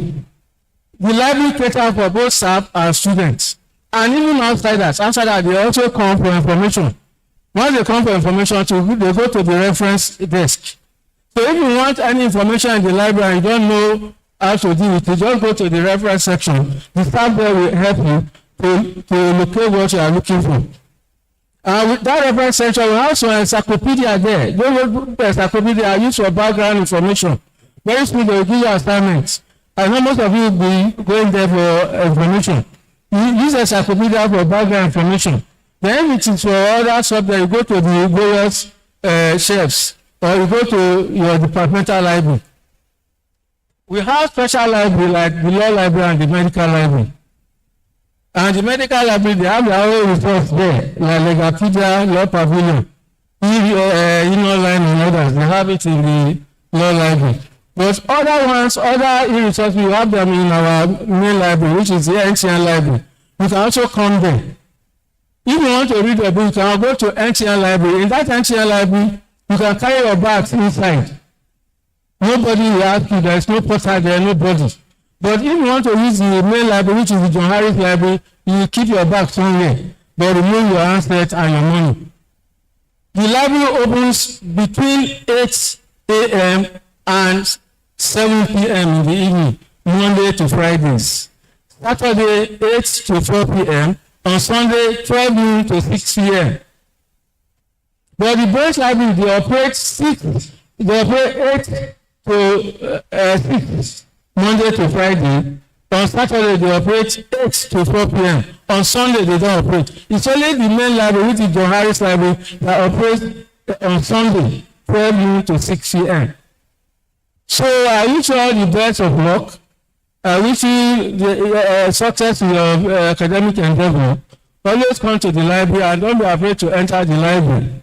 Once you enter the library, the first set of people you meet, they are security staff. That is why once you tamper with our books, they will arrest you. Then after that time, you meet the porter. Then the porter, you meet the other staff, which are in the circulation desk. Those ones are those who that will tell you, oh, you can borrow this book, you cannot borrow this book. But like the faculty library, they don't borrow books there. You can use the book, and if you want to photocopy, they will allow you to photocopy, but you must drop your ID card. Your library ID card, you drop the card there. Then photocopy and bring it back. But before you carry any book to a photocopy, make sure you go through the pages to make sure that the pages are complete.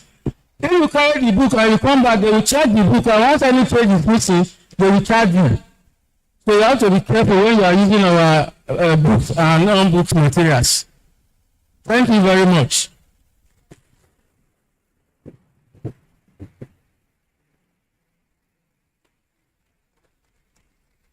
Thank you very much. We just listened to the acting librarian, Jay Megison. I am stepping in on behalf of the company of the event. That was Dr. Safini.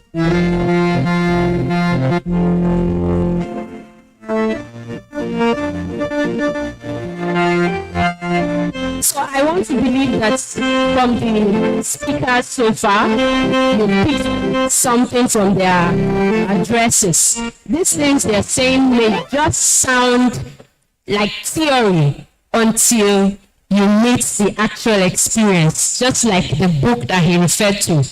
If you are photocopying a book, ensure you check that no page of that book has been torn, otherwise it will be on you.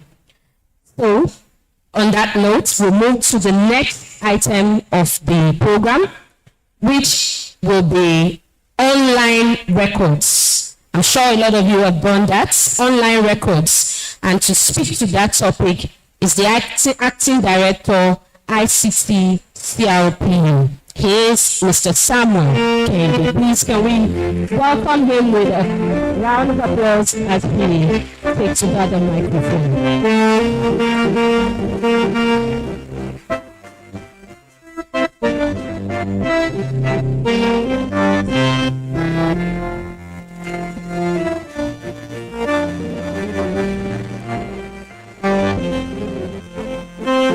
Hi, I'm able Vice Chancellor, Professor Edoba Emoroge SAN, ably represented by Professor B.A. Ayinde, the Deputy Vice Chancellor, Ekinawa Campus, the acting librarian, and my amiable Dean of Students.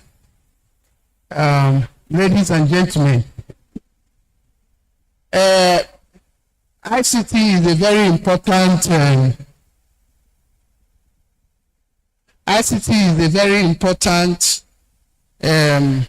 unit in the university. There's hardly everything that you do that will not require ICT. Unfortunately for you, our enable Vice Chancellor wants to digitalize every aspect of the university.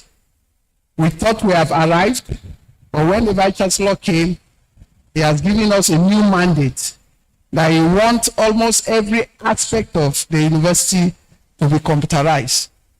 For now, I'm going to get you through what you need to know and the facility, ICT facility that is at your disposal, and we want you to maximize it to your advantage, and it will help you in your various courses of studies. We have 2 units. ICT is divided into 2 broad units. Under those 2 units, there are other service delivery units, but the 2 broad units is a central record processing unit known as CRPU, and it's located. The office is located upstairs at the back of this auditorium. That unit is in charge of your student portal. If you have any issue, any problem with your record online, you come to that unit. But I bet you will not have any issue. Then the second unit is the ICT unit. That unit is in charge of your internet connectivity.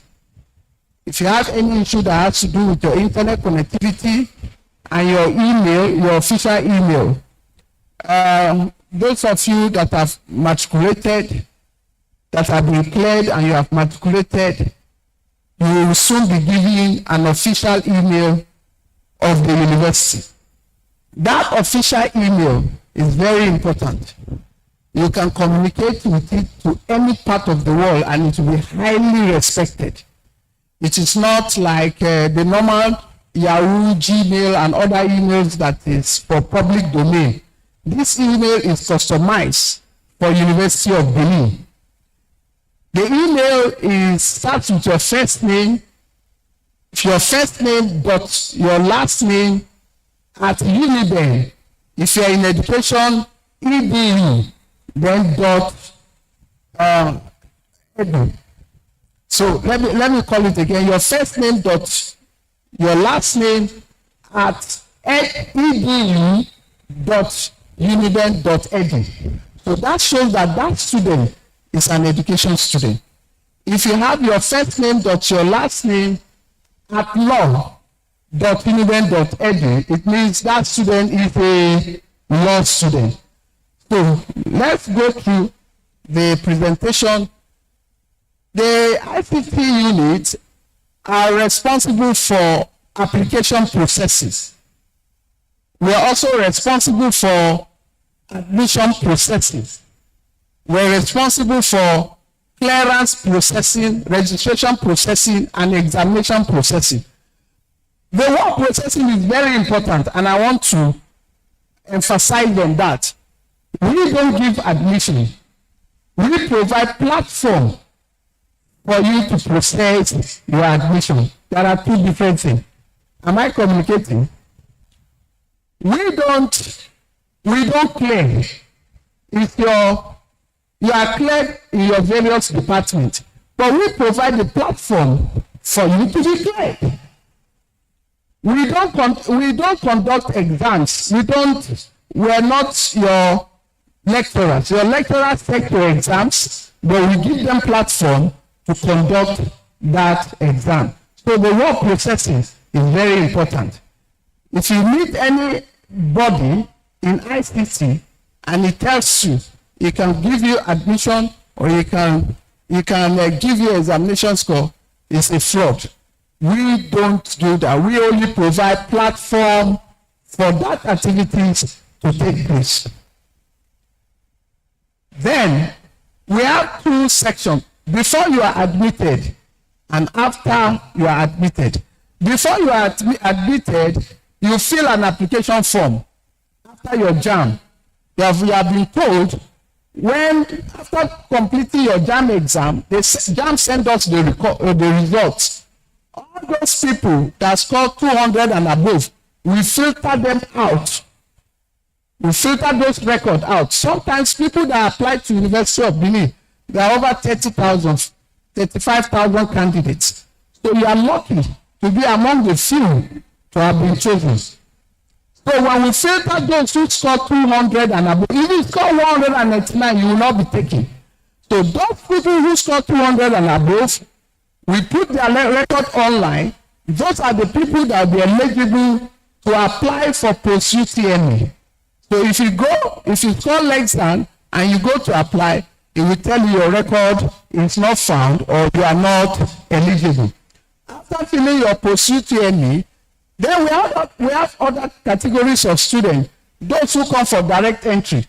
That's those who have graduated before. Maybe I've graduated, I read English and literature and I want to come back to read law. They don't need to go through JAM screening exam again. They just go to our website after filling their JAM form and fill their application form. We have the part-time student. Part-time students too could be coming for another degree. They're already graduates. And they could be coming for undergraduate. They fill their form too online. And we have the postgraduate. Those want to come and they go online and fill their form. After that, their form will be sent for screening. Like your own screening now, you have to do another post-UTME examination screening, which is an exam, which it comes in CBT, right? So you do CBT exam for the post-UTME. Those who scored 50 and above are now eligible for admissions. After your admission, if you are now admitted, you come to the second stage, which is the clearance stage. That clearance stage is where you present the chairman of admission. You have gone through the process, so you know the chairman of admission have explained everything. So you present your credentials. If you are eligible, you will be cleared. And once you are cleared, the system will prompt you to pay necessary fees and charges. Your clearance fee, you pay it.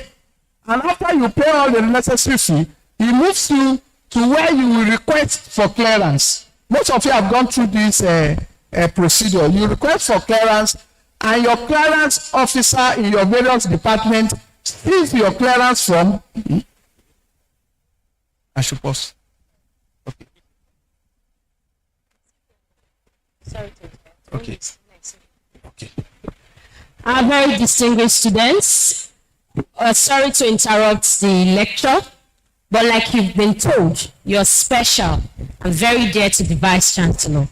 We're told one of the reasons why he was not able to attend this event, but I'm sure he's done with that event, and he decided to pay you a visit. So can we rise as we welcome the number one, the CEO, the Vice Chancellor of Amway University of Benin, Professor Edoba Bright Omoeke, SAN.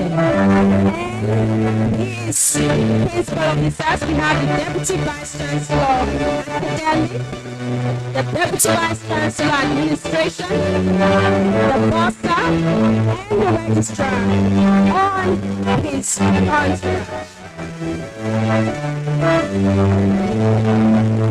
Is that all you can do for the Vice Chancellor?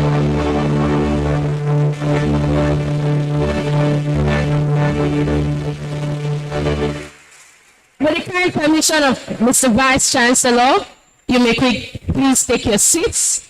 We thank you for finding time to attend this orientation program. I'll quickly just introduce the Vice Chancellor and his entourage. We have seated with us this afternoon our Amiable Vice Chancellor, the Vice Chancellor of the #1 university in Africa and in the world at large. We are great Uniben. We pride ourselves as Unibest. Distinguished guests, ladies and gentlemen, our dear students, with a very resounding applause, let's make welcome to this event Professor Edoba Bright Omoeke, SAN. He's not here alone.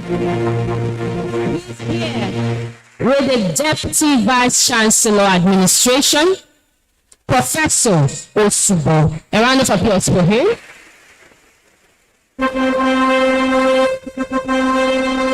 Seated next to the Deputy Vice Chancellor Administration, we have the Deputy Vice Chancellor Academic. He is Professor Igbinewepa. You're welcome, sir. We also have on the entourage this afternoon the Registrar of the University of Benin, Mr. Ademola Bobola. Welcome, sir.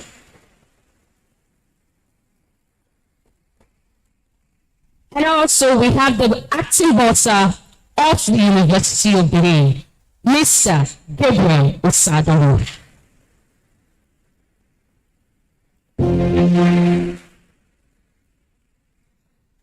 Like you said, you are very dear to Mr. Vice Chancellor. And so because we know that he has a busy schedule, we'll quickly give him the microphone to say a few words about the reference to you this morning. But permit me to inform the Vice Chancellor and his entourage that just before you walked into the auditorium, we had the Acting Director ICT giving the students lecture or informing the students about the activities of the ICT CRPU units. With the permission of Mr. Acting, we have the permission to hand the microphone to Mr. Vice Chancellor.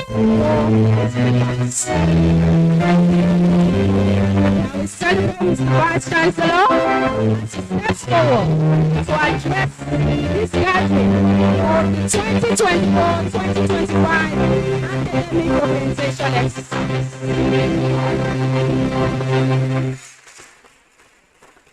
Please, you may be seated.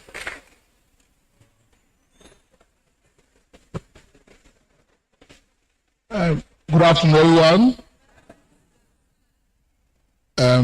Let me once again welcome you to this very important occasion and event in the life of our dear students, new matriculants. Let's start with the protocol by acknowledging here the principal officers of the university and other top officers of the university that have come with me to create this occasion. I want to once again congratulate you for being found worthy to be admitted into the University of Benin. So you need to clap for yourself.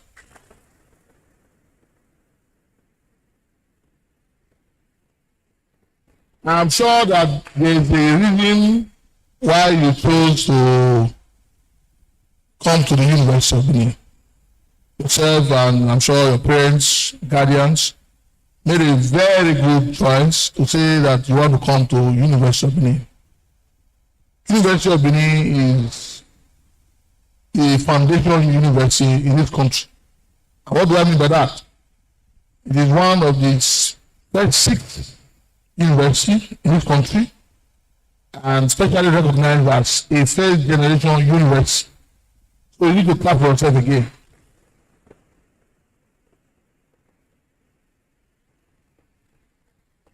The first and most important basis for the establishment of this university is the idea of advancing knowledge. And that's why you can see what we have there as our motto, knowledge for what? And over the past 55 years since the university has been in existence, we have never stopped pushing the frontiers of knowledge. And in doing so, we have never compromised excellence. So that you are admitted here is a testimony to the fact that you are very excellent indeed. You know that you did, all of you here, none of you scored less than 200 in the post in the UTME examination, correct? And then in the post UME, you scored not less than 50%. Other universities have made less, but we never made less than that. So it's not a surprise that all those over the years, even before the post UME was introduced, even before UTME was introduced, all those who have passed through the 4 walls of this university have continued to excel in the industry, in the professions, in the academia, and all other endeavors that they have got involved in.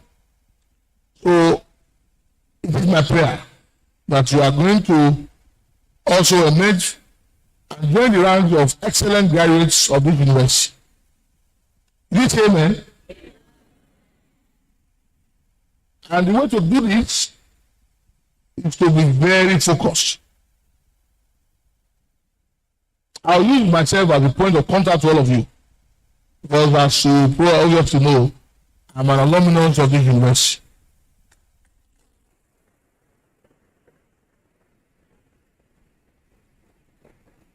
So it's not a tale told by somebody else, but by myself, who has a first-hand experience as a student of this university.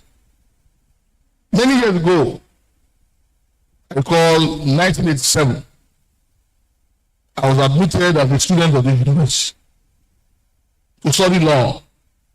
You know what that means? I have to work very, very, very hard.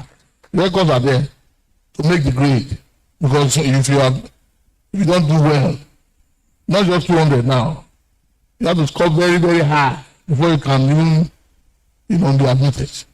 You didn't do post-UME then, but you have to score really very high.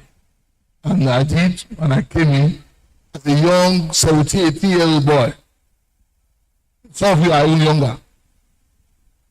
And we have to really work hard. And we graduated.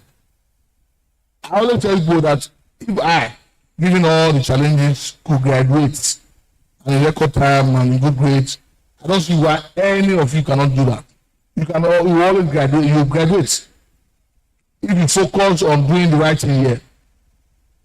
And when you were doing your matriculation the other day, I was very clear that the only way you can make the grade, you can graduate, is if you remain focused. By avoiding cultism, I want to emphasize that. The moment you get yourself into cult activities, that is the beginning of the end in terms of your focus here. So you must take a conscious decision today that no matter the perception, no matter the intimidation, no matter the lure or the allure, supposed allure of being a member of any sorority, do not get involved. That's number one. Number two, you must remain very focused, study your books, because you don't know, I'm not involved in cultism, but when you are supposed to be in the class, you are not there. That's the beginning of failure for you. Because how does the learner learn? It's not only by just reading your books. Those who are in education will tell you that there are several ways by which you will learn. The first is for you to be able to listen. And if you are not in the class, how will you be able to listen to your lecturers? So you have to be there. And if you are not in the class, you will struggle. If you don't participate in your experimentals, you will struggle. So you must ensure that you don't really present yourself in the class. After the class, you go back and study. Don't wait for when the exam is just a week or two away. That is the beginning of failure for you too. You must remain familiar with your books till the very last day of the examination. As a student here, a day or two to the exam, I don't even look at my notebooks anymore. I look at my notations. Do you understand? And you cannot have a notation if you have not been studying. Is that true? So these are tips for you. So you must focus on your books, you must study hard, and then you must always ask yourself about what do I want to achieve. So from the beginning, your aim should be the highest you can achieve here, which is the first class and the second class of participation if possible. The first class. What happens if it's not up to that? You shouldn't drop too far below. And it is doable. People have made first class here before, so why not you? And then you must always look at your parents. You must then strive to make them proud. Your guardian, strive to make them proud as you are trying to make yourself proud. Because every parent takes pride in the achievements of their children. Is that not true? So please, I have not come to lecture you. I'm sure that I have done too many of that today, but just to be able to point to you some of the things that you must find yourself doing here. I'm sure when you are able to do all these things, you would excel and you graduate in due time. I want you to also take particular note of the fact that you are now in the digital age. I don't need to tell you that because all of you, most of you probably have an Android phone already. But if you don't have, please see everything you can do to acquire. There are many ways you can, your aunties and your uncles and all that, whatever they say they want to do for you, ask them to get you a digital compliant phone. As long as you have access to the information age, you can even study harder than what your lecturers are giving you. But be careful with using AI. I can hear some murmurs. AI, you know what AI? Artificial, because you can easily abuse it. AI, let me tell you now, it's like your former robot or something. Which is that if you say something you want and it just generates information for you. AI can tell a lie. I have first-hand experience on that. I was trying to Google myself. Actually, fed information into AI and say Doba or Moriki. My core area is federalism. That's the study of the vertical form of government called federalism. And I just wanted the AI to, bring up my publications. And AI brought up publications that I didn't author. That is the kind of lie that AI can tell. So you have to be careful with the use of AI. I'm sure that more and more lectures will be delivered on this because of your studentship here. But just to say that the university will frown seriously at what they call plagiarism, which is to copy the work of others without acknowledging what they have done. So, and those who want to use AI, they are warned against, just picking up works without acknowledgement. It's supposed to be an advanced matter, but it's not too early to let you know that you have to be careful with using AI. So they ask you to go and do a pen paper. Don't just go and generate the information through AI. You have to ensure that you study, you understand the issues. AI can give you direction, but it can never be a substitute for what you can do by yourself. Is that clear? So once again, let me welcome you to the University of Benin. Let me congratulate you once again. Let me admonish you to avoid vices that will blockade your studentship here. Let me pray that the good Lord will continue to be with you and take care of you throughout the period of stay here and even beyond. Congratulations once again.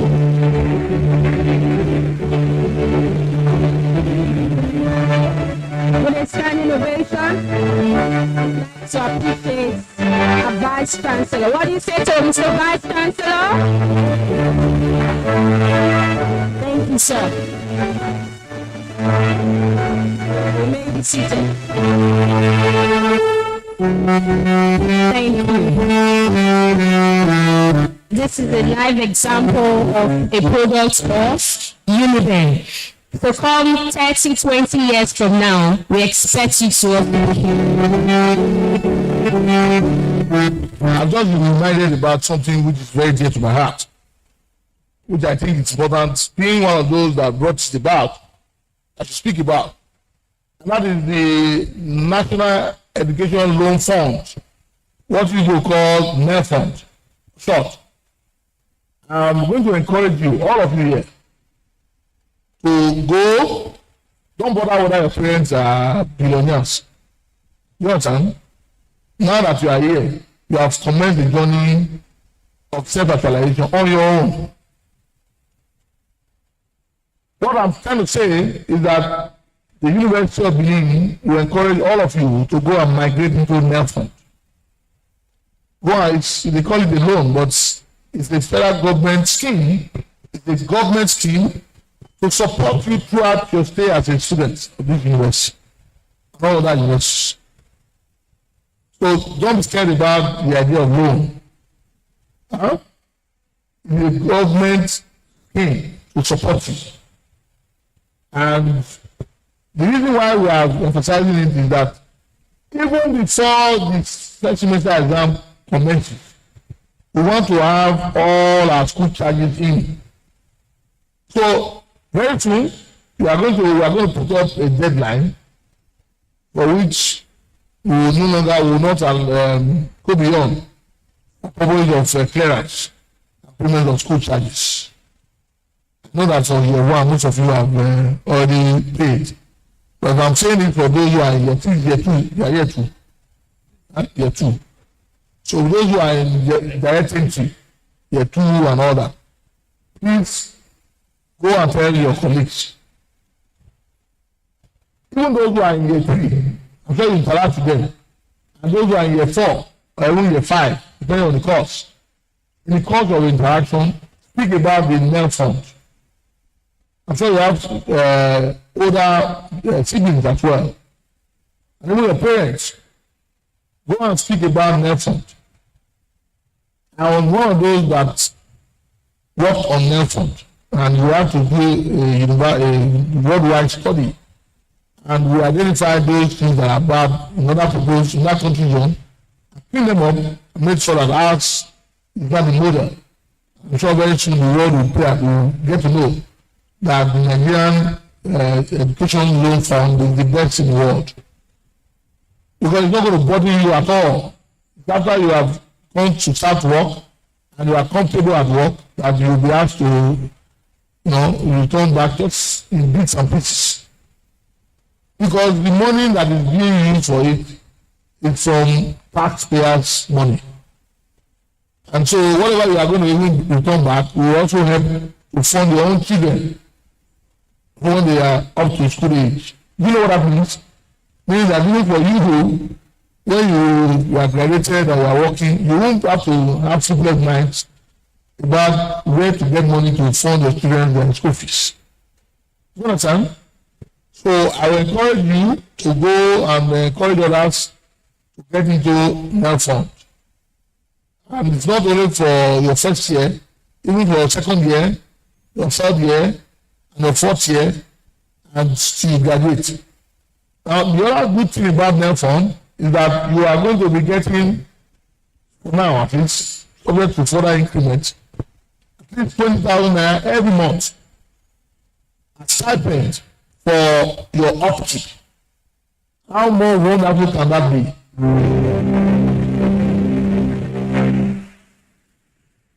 It has never happened before, anywhere in the world. So I encourage you to get on board. On that note, you permit me to withdraw so that the program can continue. Thank you very much, Mr. Vice Chancellor, for the oral outstanding as they exit your forum. I'd like to also say thank you to all the principal officers. Thank you for finding the time to be here.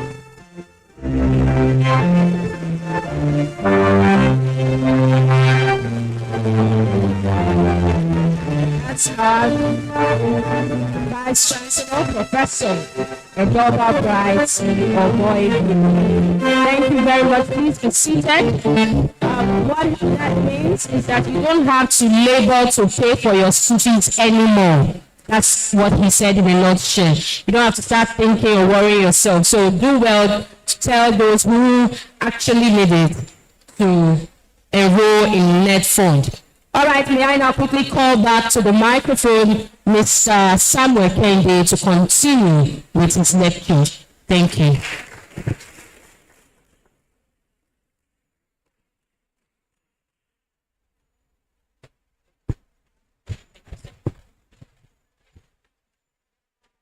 Thank you, everybody.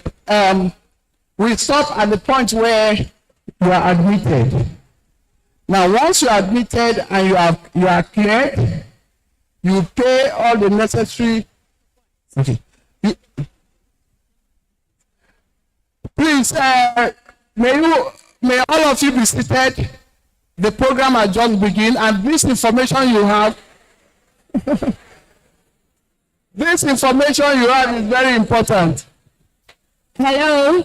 I want to be, it's a lecture field day, right? So this.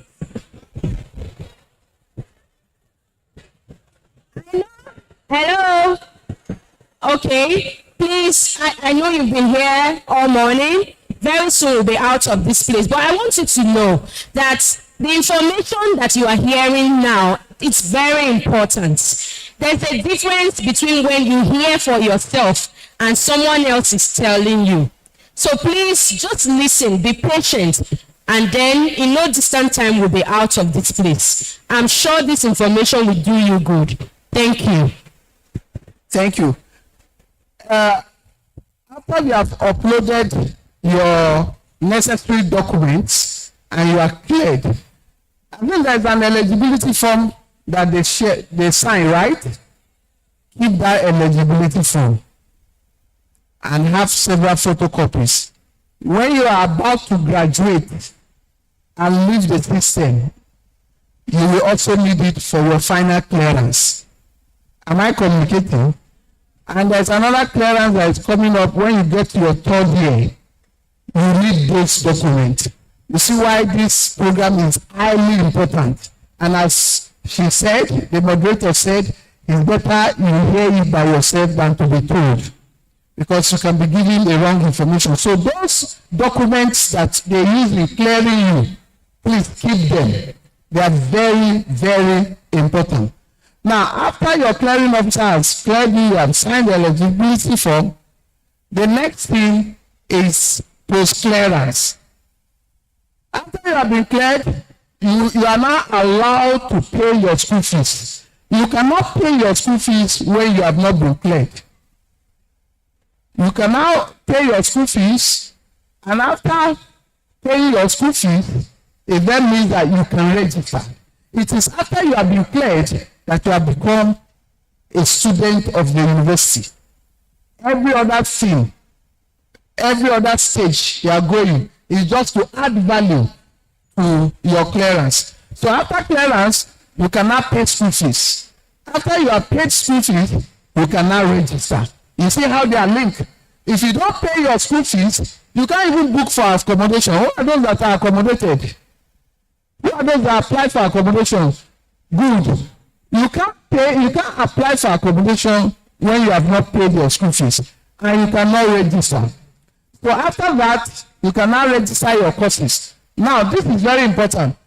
If you go to register your courses, depending on the program you are doing, everything has been programmed. All your courses are there. If you are a biochemistry student, your first semester course, your second semester course has already been programmed. The only thing that is left out is if you want to take one or two elective courses that is outside your department, then it will give you rooms to do that. How many people have registered?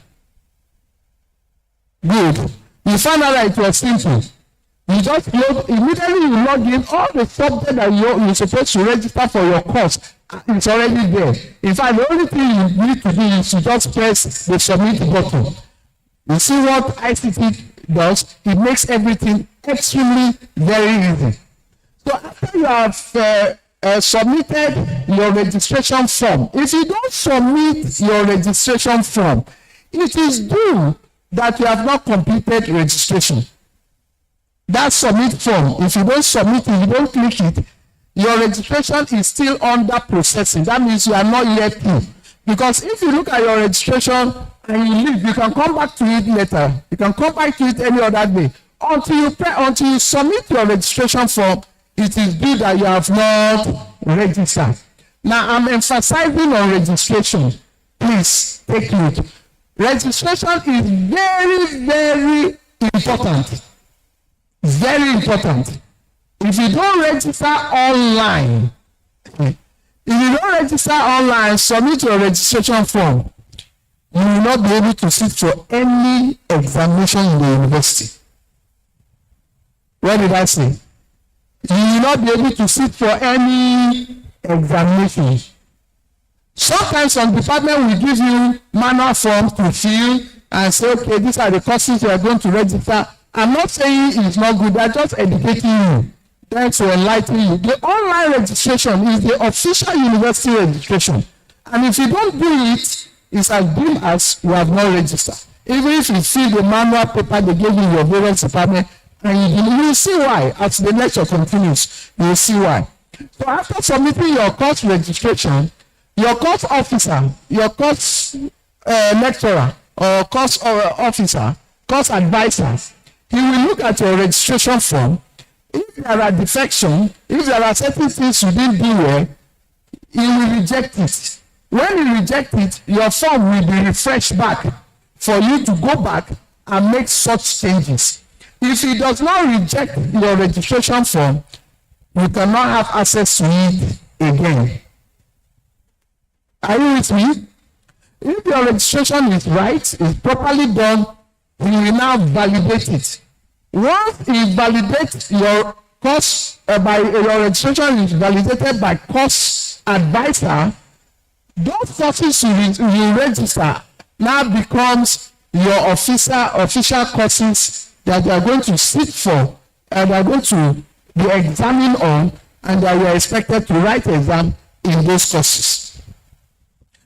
After that, the next thing after your course registration that comes is assessment. After you start taking your lecture, after that you don't have anything to do with online registration again, except you go to visit the student portal through our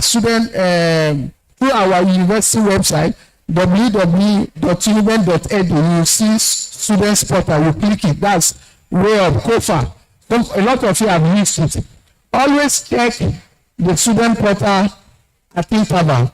If you can check it every day, the better for you, because all vital information is being published on your students portal. Always check it to be updated.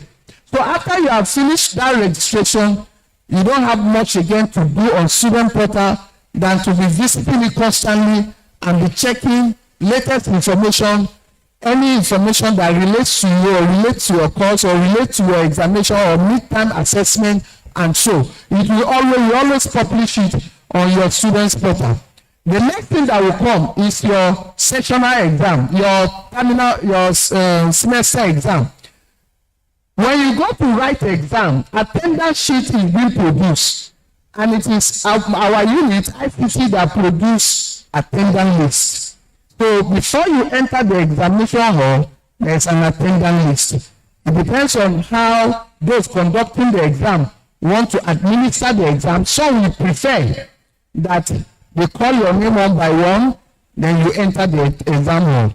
And if you do not register online, your name will not be there. Although you pay your school fees, you pay clearance fees, you book for accommodation, you are comfortable in the hostel, but you do not register, your name will not be in attendance sheet. And no Jupiter will make you write that exam. So make sure, if you have not submitted your course registration, please go back online and click that submit button and submit your course registration. Am I clear? Very, very important. Very important. So, after you have done your exams, you have done everything, then they will mark your script. Some of your exam is done by CBT.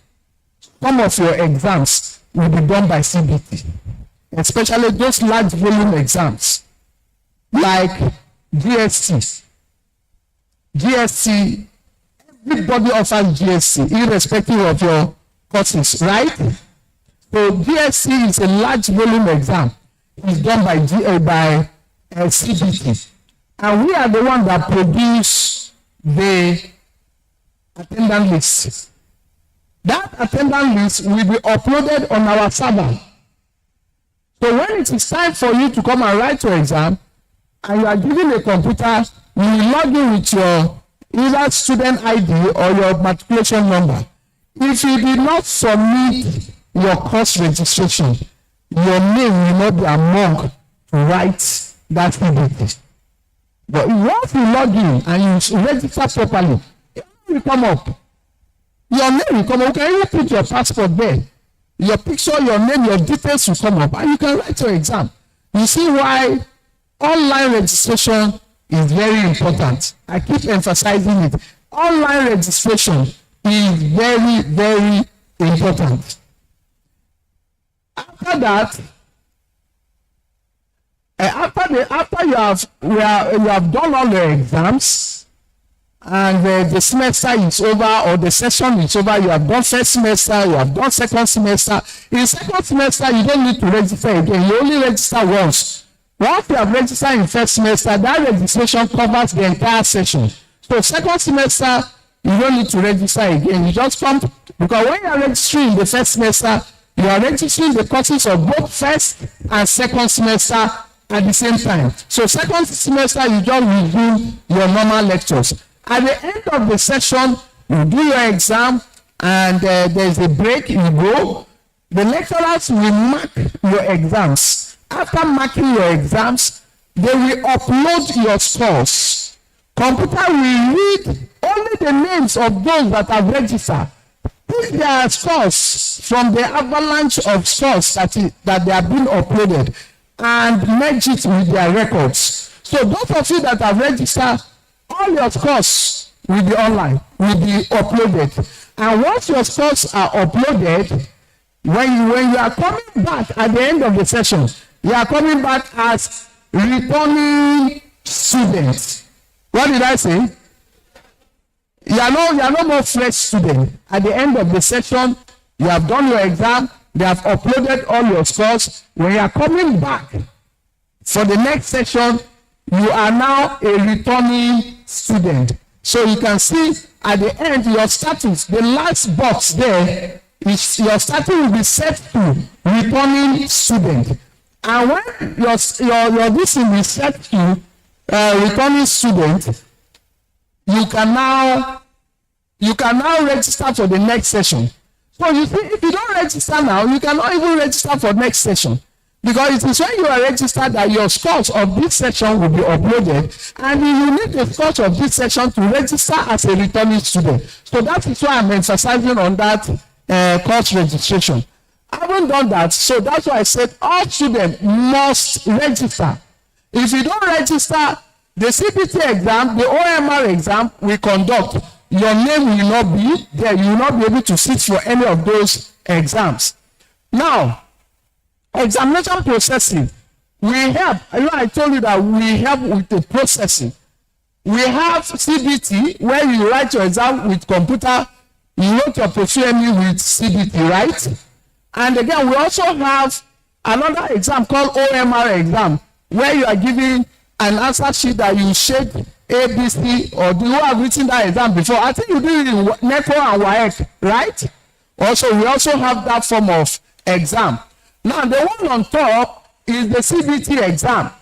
That picture under is the OMR exam, where you shade the right answer on paper. That's pen and paper exam. It's also a multiple choice. So we conduct both. At the end, when all your results is uploaded, when you log on to your record on the student portal, this is a typical sessional result of a student. You can see your picture is there, all the courses are indicated, and then you can print your results. So at the end of the session, before you register for the next session, you can always go to your student portal and print your result and keep track of your performance. Now, there are important tips, which is very important. We have internet connectivity. We already covered 80% of the campus. And the Vice Chancellor is passionate in covering the entire campus, so that even when you are under a tree, you are at the main gate, you're supposed to have your Wi-Fi connectivity and connect with your phone to internet. We have not reached there.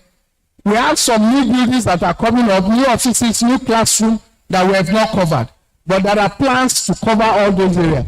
We have already covered all the old cells. Some of those have challenges. Thunder strike their equipment, we will replace. There are new hostels like NNPC hostels, there's the Danjuma Legacy.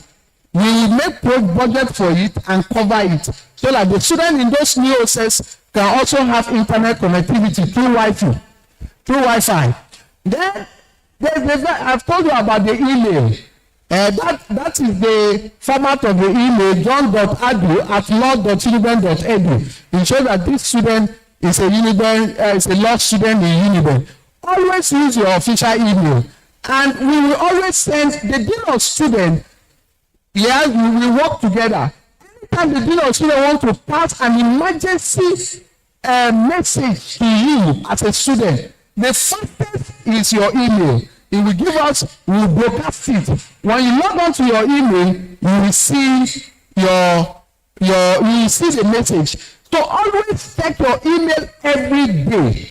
We are going to create these emails. We are going to, at the end of the orientation, you will go to ICT Center, EIBD, to activate your email. Once you say, I'm a fresh student, they will give you the initial password that you use to log in. Am I communicating? Then when you log in, you now change your password. Very important. Always check your email daily. Then we have, these are our official websites, www.uniben.edu, and the second one is your student portal, www.wayup.uniben.edu. But just always go through uniben.edu, you will see students portal. Just click on it. You don't need to type www.wayup.uniben.edu. You always access your portal through uniben.edu. Okay? Now, the Vice Chancellor mentioned about Nelfund, because it's so dear to his heart. I decided to put a slide for Nelfund. That is National Education Loan Fund that the Vice Chancellor just mentioned. And therefore, to apply. If I were a student, I will not miss it in any level. 100 level, I will apply. 200 level, I will apply. And you will be given 20,000 naira every month as stipend. And they will cover all your school fees. Because if you do not pay your school fees, you cannot register. Is that not so? And if you do not register, you are just floating. You are not a student because you cannot write exam. So if you are financially constrained, just apply to Nelfund. That is the URL. Please copy it. Because there are some scammers. They will direct you to a scamming website. So if you want to apply for student loan, then they will tell you to pay some charges for registration. You are not paying any charges. It's free. And that is the URL. So copy that URL. Anytime, and it's also on your profile. If you are registering, you say, you want to apply for student loan. If you click on that link, it will also take you to their website for you to apply. Please take advantage of it. So thank you for listening.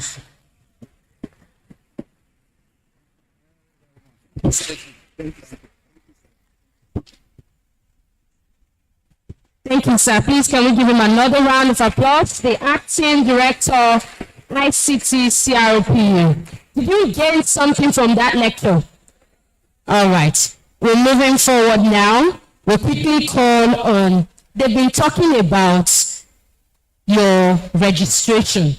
He talked about your eligibility slip. You know why I'm smiling? It may not make sense to you now, but trust me, by the time you are coming, maybe 3 years after, or you want your transcript and all of these documents have been asked or required of you and you can't provide them, then you know that this lecture today was very, very important.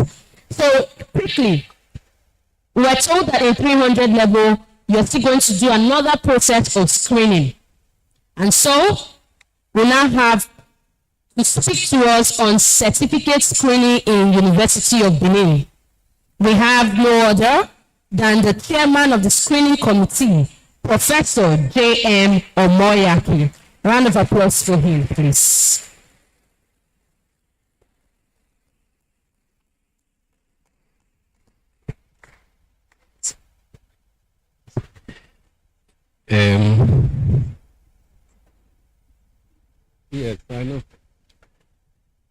Our able vice chancellor and principal officers in absentia, my dean of students, our students who are here, who have just been admitted, congratulations, you are welcome.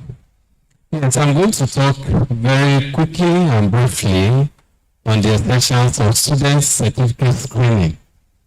I'm not going to waste much time, but I want you to, because this is what has not been done, and then you need to understand it very clearly.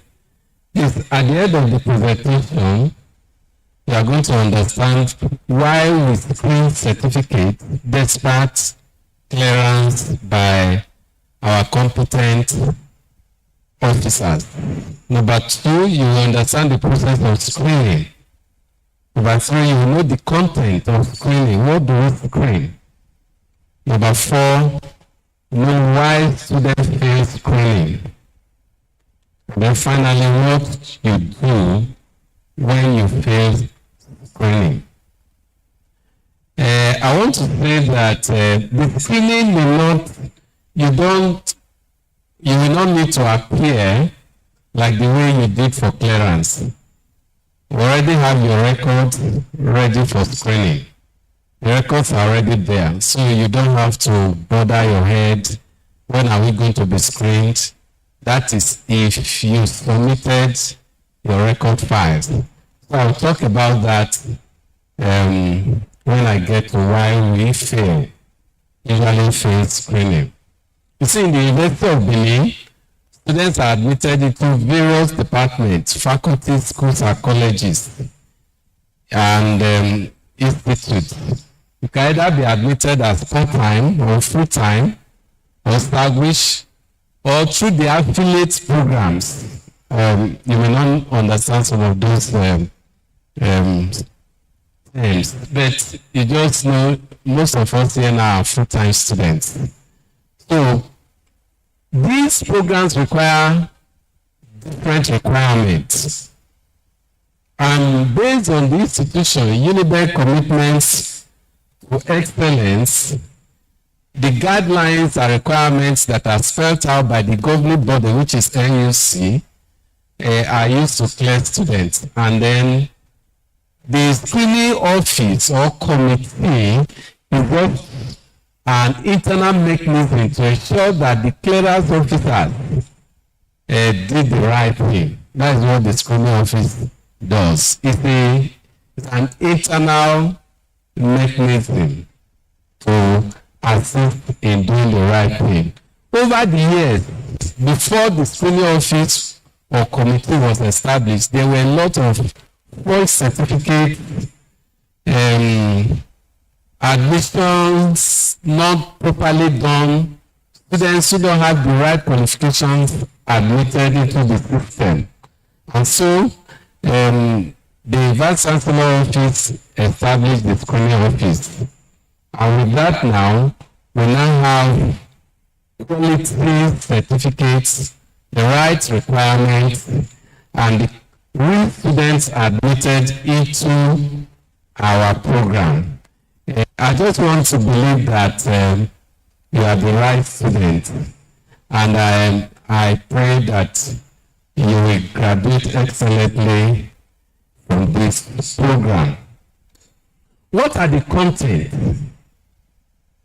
of screening? What do we look at when we are screening your certificate? Because we are going to screen. We are not clearing you this time. We are screening what has been cleared. The first thing is that for us, we strictly adhere to the entry requirements as will be submitted by the UAB, University Admission Board. We don't generate extra requirement. We just look at the requirements stipulated by the UAB, and then we use it to clear you. In clearance, please take note, because somebody asked me, probably the person didn't know that I was the screening the chairman of the screening committee. We only take results released by the bodies, whether WAEC or NECO, that are released before matriculation. So any result that was released before matriculation will be used for screening. If you bring in any result after the matriculation, dated after matriculation, that will not be accepted. So when we give you a verdict, you see post-matriculation requirements. That's what we are going to. We are saying you are submitting a requirement, although it's correct, then it's post-matriculation requirement. Univen will not accept any result that you are going to submit after matriculation. Please take note. We are not saying you cannot clear after matriculation. We are saying that if that result was released by WAEC or NECO and the date is after the matriculation, it will, even if it's accepted by your clearance officer, screening office will reject it. So we don't accept that. Apart from that, we look at discrepancy in entry results. And if you have such discrepancies, it's expected that you correct them before you get to your screening point. For example, issues with name, issues with date of birth, issues that bother about whether you are a male or you are a female. They will give you time to correct them. If they are not corrected before you get to screening, it will be rejected. Let's understand that we require 2 O-level, I think apart from medicine. If you are in medicine and you are submitting 2 results, you will not be screened. Your surname must be consistent, must be the surname with which you enter the university.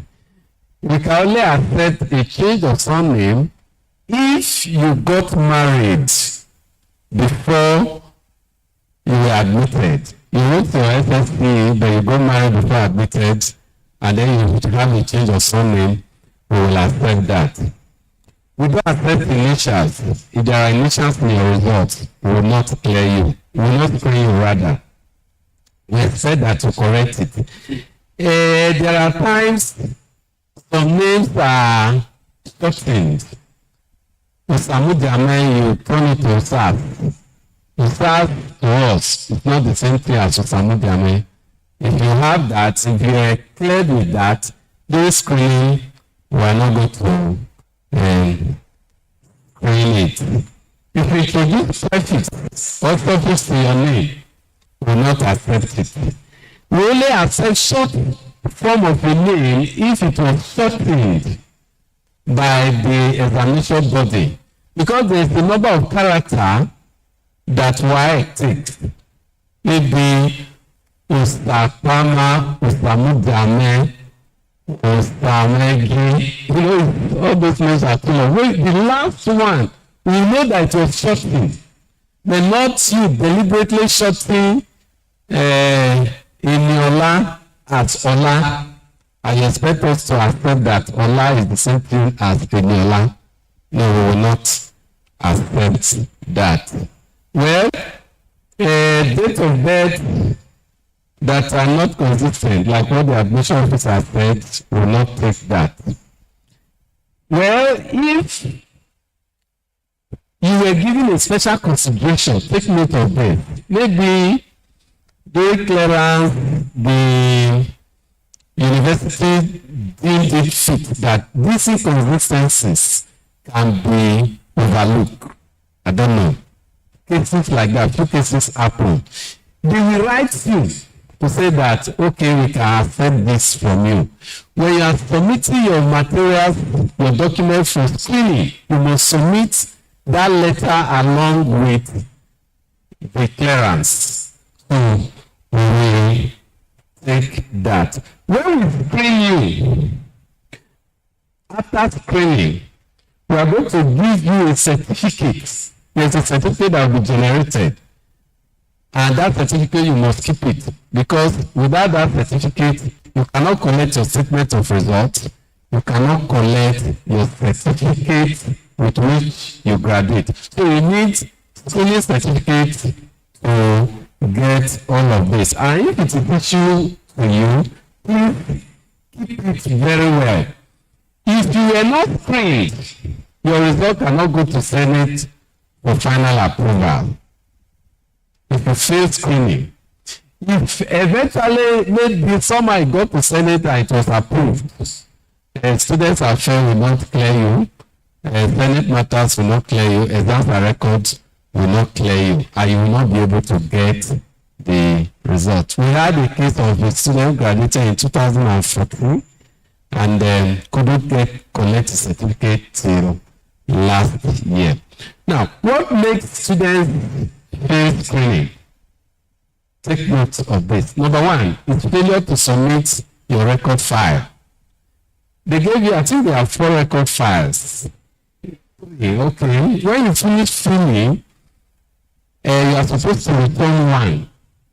And that one is sent to the screening office. We don't need to bother you to say, okay, submit your result. It contains all your records, all your documents. So student don't fail. But let me say this.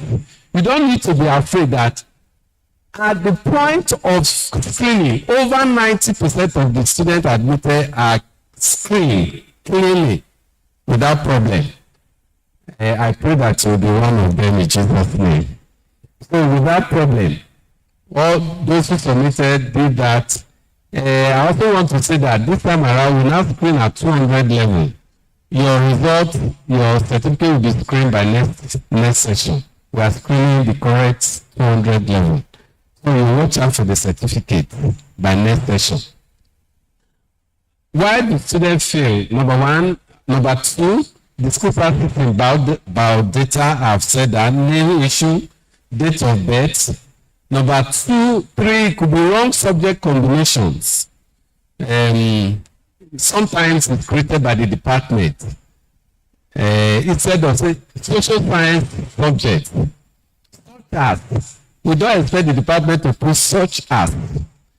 Then you now list. When you list, another subject will now appear. There is a social science subject that is not listed. So if we just want the department to leave it as social science subject. All of us know social science subject. If you do that, or your department does that, we can clear you. So, apart from that, failure to submit the necessary documents. Some people will submit some, they will not submit the others. Some students will submit only one O-level certificate, meanwhile they use 2 for clearance. Some, no eligibility. I think the last speaker just said that. Signed eligibility. Either no eligibility or the eligibility you have is not signed. If you bring that, we will not screen you. If you are a direct entry student, you don't have transcript, we will not screen you. Sometimes you have O-level results. Take note, because some of these things can create little simple thing can create big problem. You have O-level result that is not verifiable. We see that very often. Or A-level result. What are the A-level or O-level results? Some people use O-level from Cameroon, from Ghana.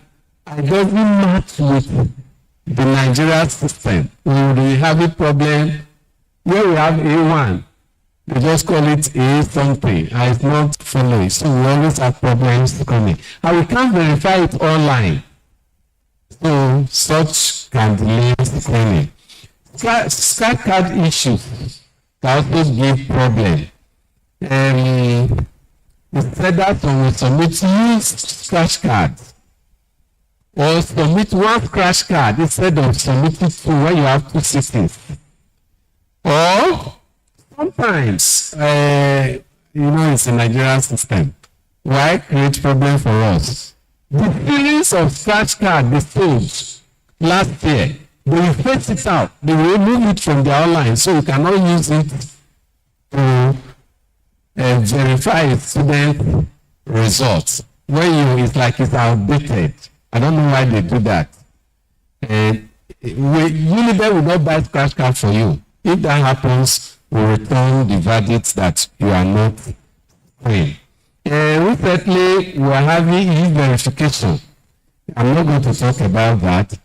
It's likely that we may return most of you, especially NECO's result, we may likely return NECO result. Because what NECO is doing now is that if you use scratch card before to check your result, if you want to now screen it in screening office, they want us to use e-verification.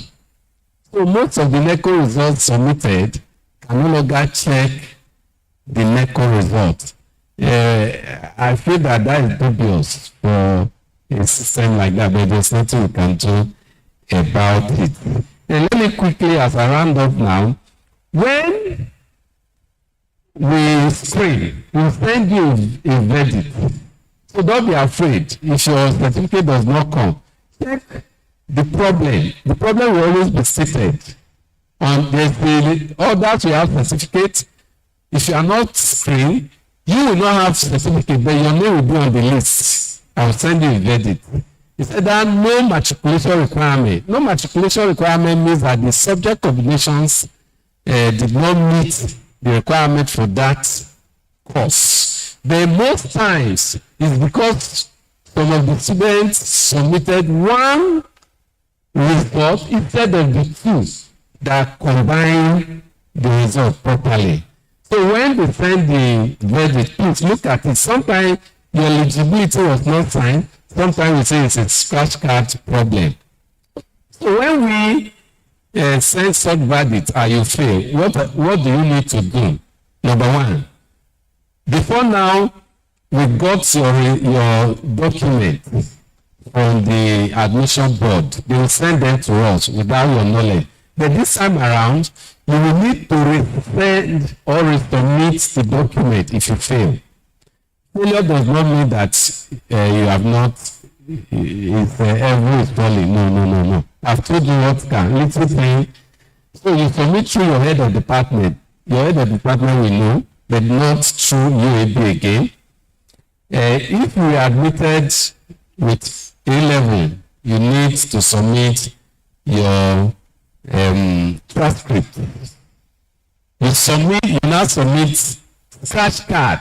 You will now buy scratch card by yourself because the one we used before can no longer be used again. You may have tried it and exhausted this thing. Then, if there are some cases where, and this can be very critical, Nigeria, okay, these are unofficial. There are some cases where a result that was released before by WAEC, all of the bodies withheld. Are you following? You had A1 in mathematics, all of a sudden, when we are now checking it after 1 year, they withhold it. And I don't know, our own is that we'll be looking at what is online.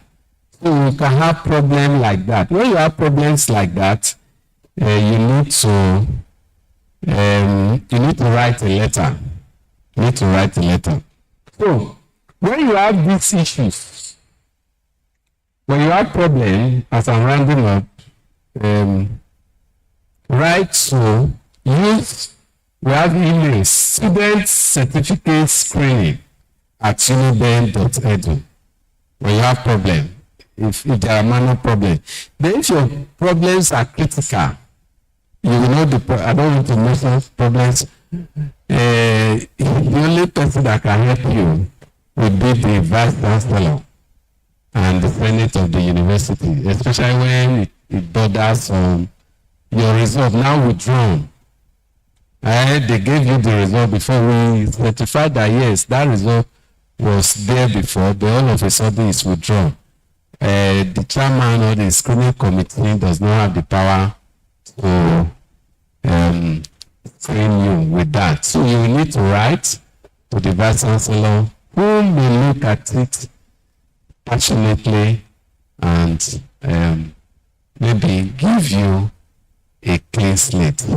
Once again, we welcome you. We wish you success in University of Benin. Thank you.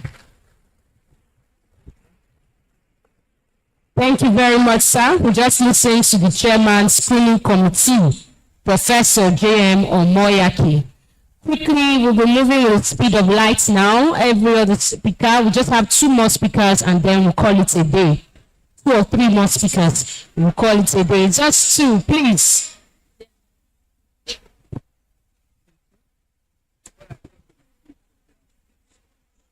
Maybe we'll take a maybe we'll Please hold on. Please hold on. Okay. take your shift order tomorrow. All right. The dean has graciously asked that we just take 1 more and then we call it a day.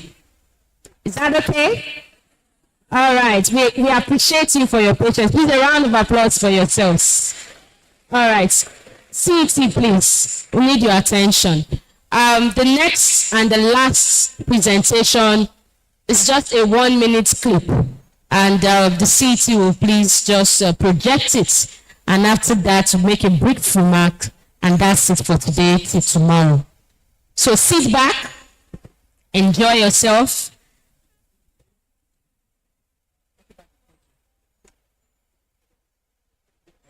You have to take it back.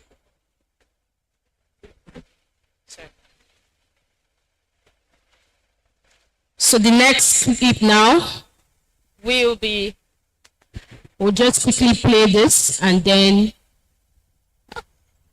just say a few things and that's all. Please take it back and so we can get the audio. Once again, congratulations to you all for making it this far.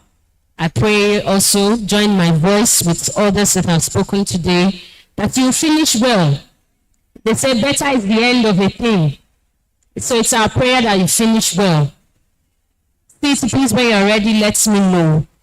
Like I always say, you are in University of Benin. You're not just here for book only. So let University of Benin also pass through you.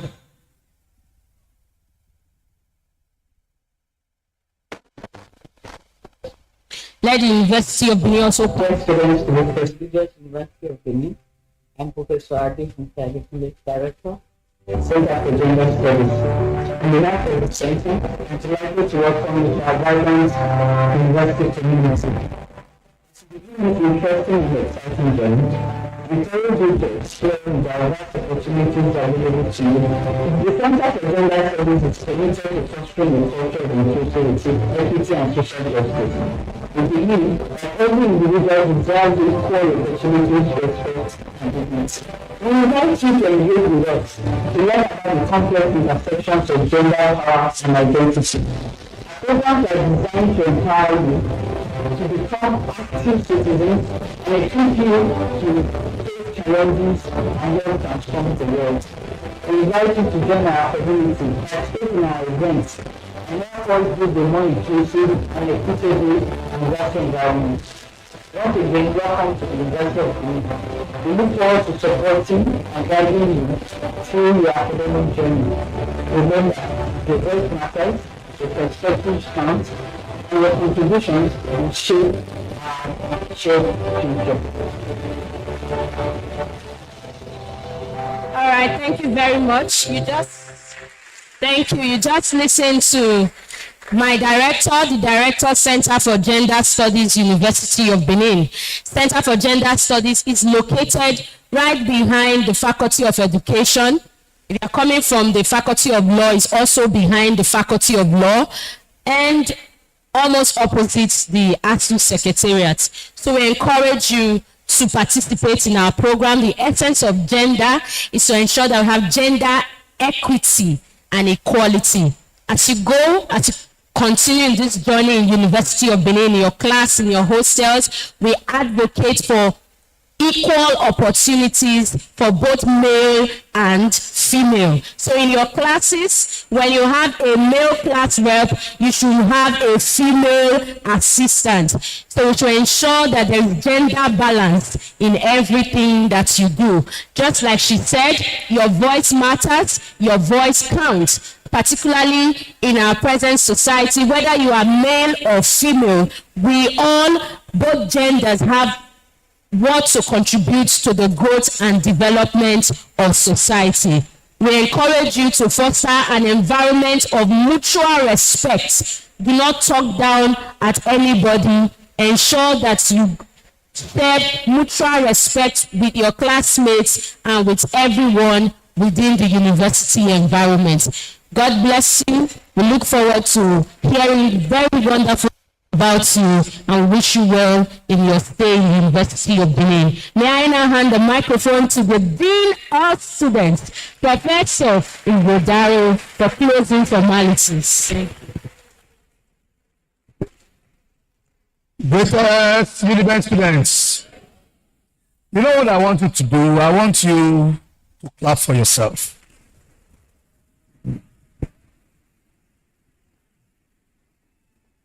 That clap is for those that didn't do well in their exams.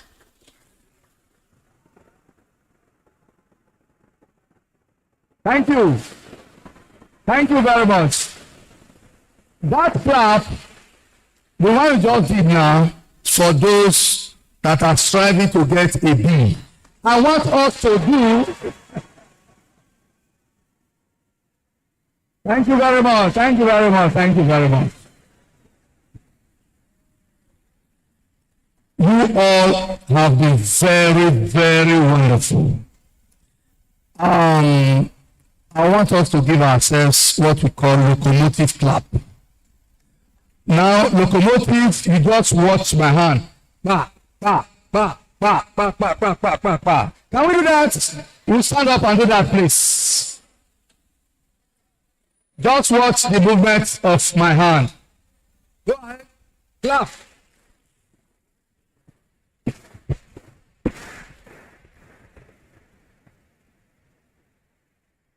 That's our 8 students. Thank you very much. Before I start, let me thank everyone that came here today. Our visit was wonderful. We realized he was coming here when, we heard the cerebral and said to come to other place. He took that time to come with the principal officer. I say thank you, Mr. VC. And for all the principal officers and everybody that came here today, like I said earlier today, I'm sure we had a very wonderful day. You have heard from most of your teachers. To be honest, when we were 100 level, we never had opportunity for even the VC to talk to us. Professor Mayaki, 2 of us. In fact, we see professors from afar. We look at them from afar. It was so interesting that when you see professors coming like this, you go the other way. But today, professors have come to address you. Thank you very much. Professor Moyaki, you are a wonderful friend. Thank you for staying to this time. And for all the students, I don't know how to thank you. If you look at my heart, for those that have been, Ekomewa Gurui. Can somebody interpret that? Ekomewa Gurui. That's my heart. My belly is full of this native talk. That is sign of purity. I'm happy. Thank you very much. For my friend who won the 3,000 naira, thank you very much. For my boyfriend, my friend, the other boy who won 2,000 naira, thank you very much. You don't know what happened. I gave that girl 3,000 naira because, well, she was clear. But that guy had some hiccups, some 2 of us. So that is why I just want him to know. Or that he say, because again now, I give him 3,000. Give me 2,000. But for those that didn't also participate in the singing, God bless all of you. I want to appreciate all of you. By the grace of God, we want to have met several first class from this group that are here today. I hope you know this is this thing in life. What it means is that as you are here, people that are not here, they are also watching it somewhere. Thank you very much. Thank you very much. Thank you very much. God bless all of us. And please, tomorrow we are going to have I'm going to present my own paper tomorrow. How many of you want to listen to me? Wonderful. So 10 o'clock, by the grace of God, there will be no opening formalities. Once we come, we start off. God bless all of us in Jesus' name. Amen. Get on. Thank you.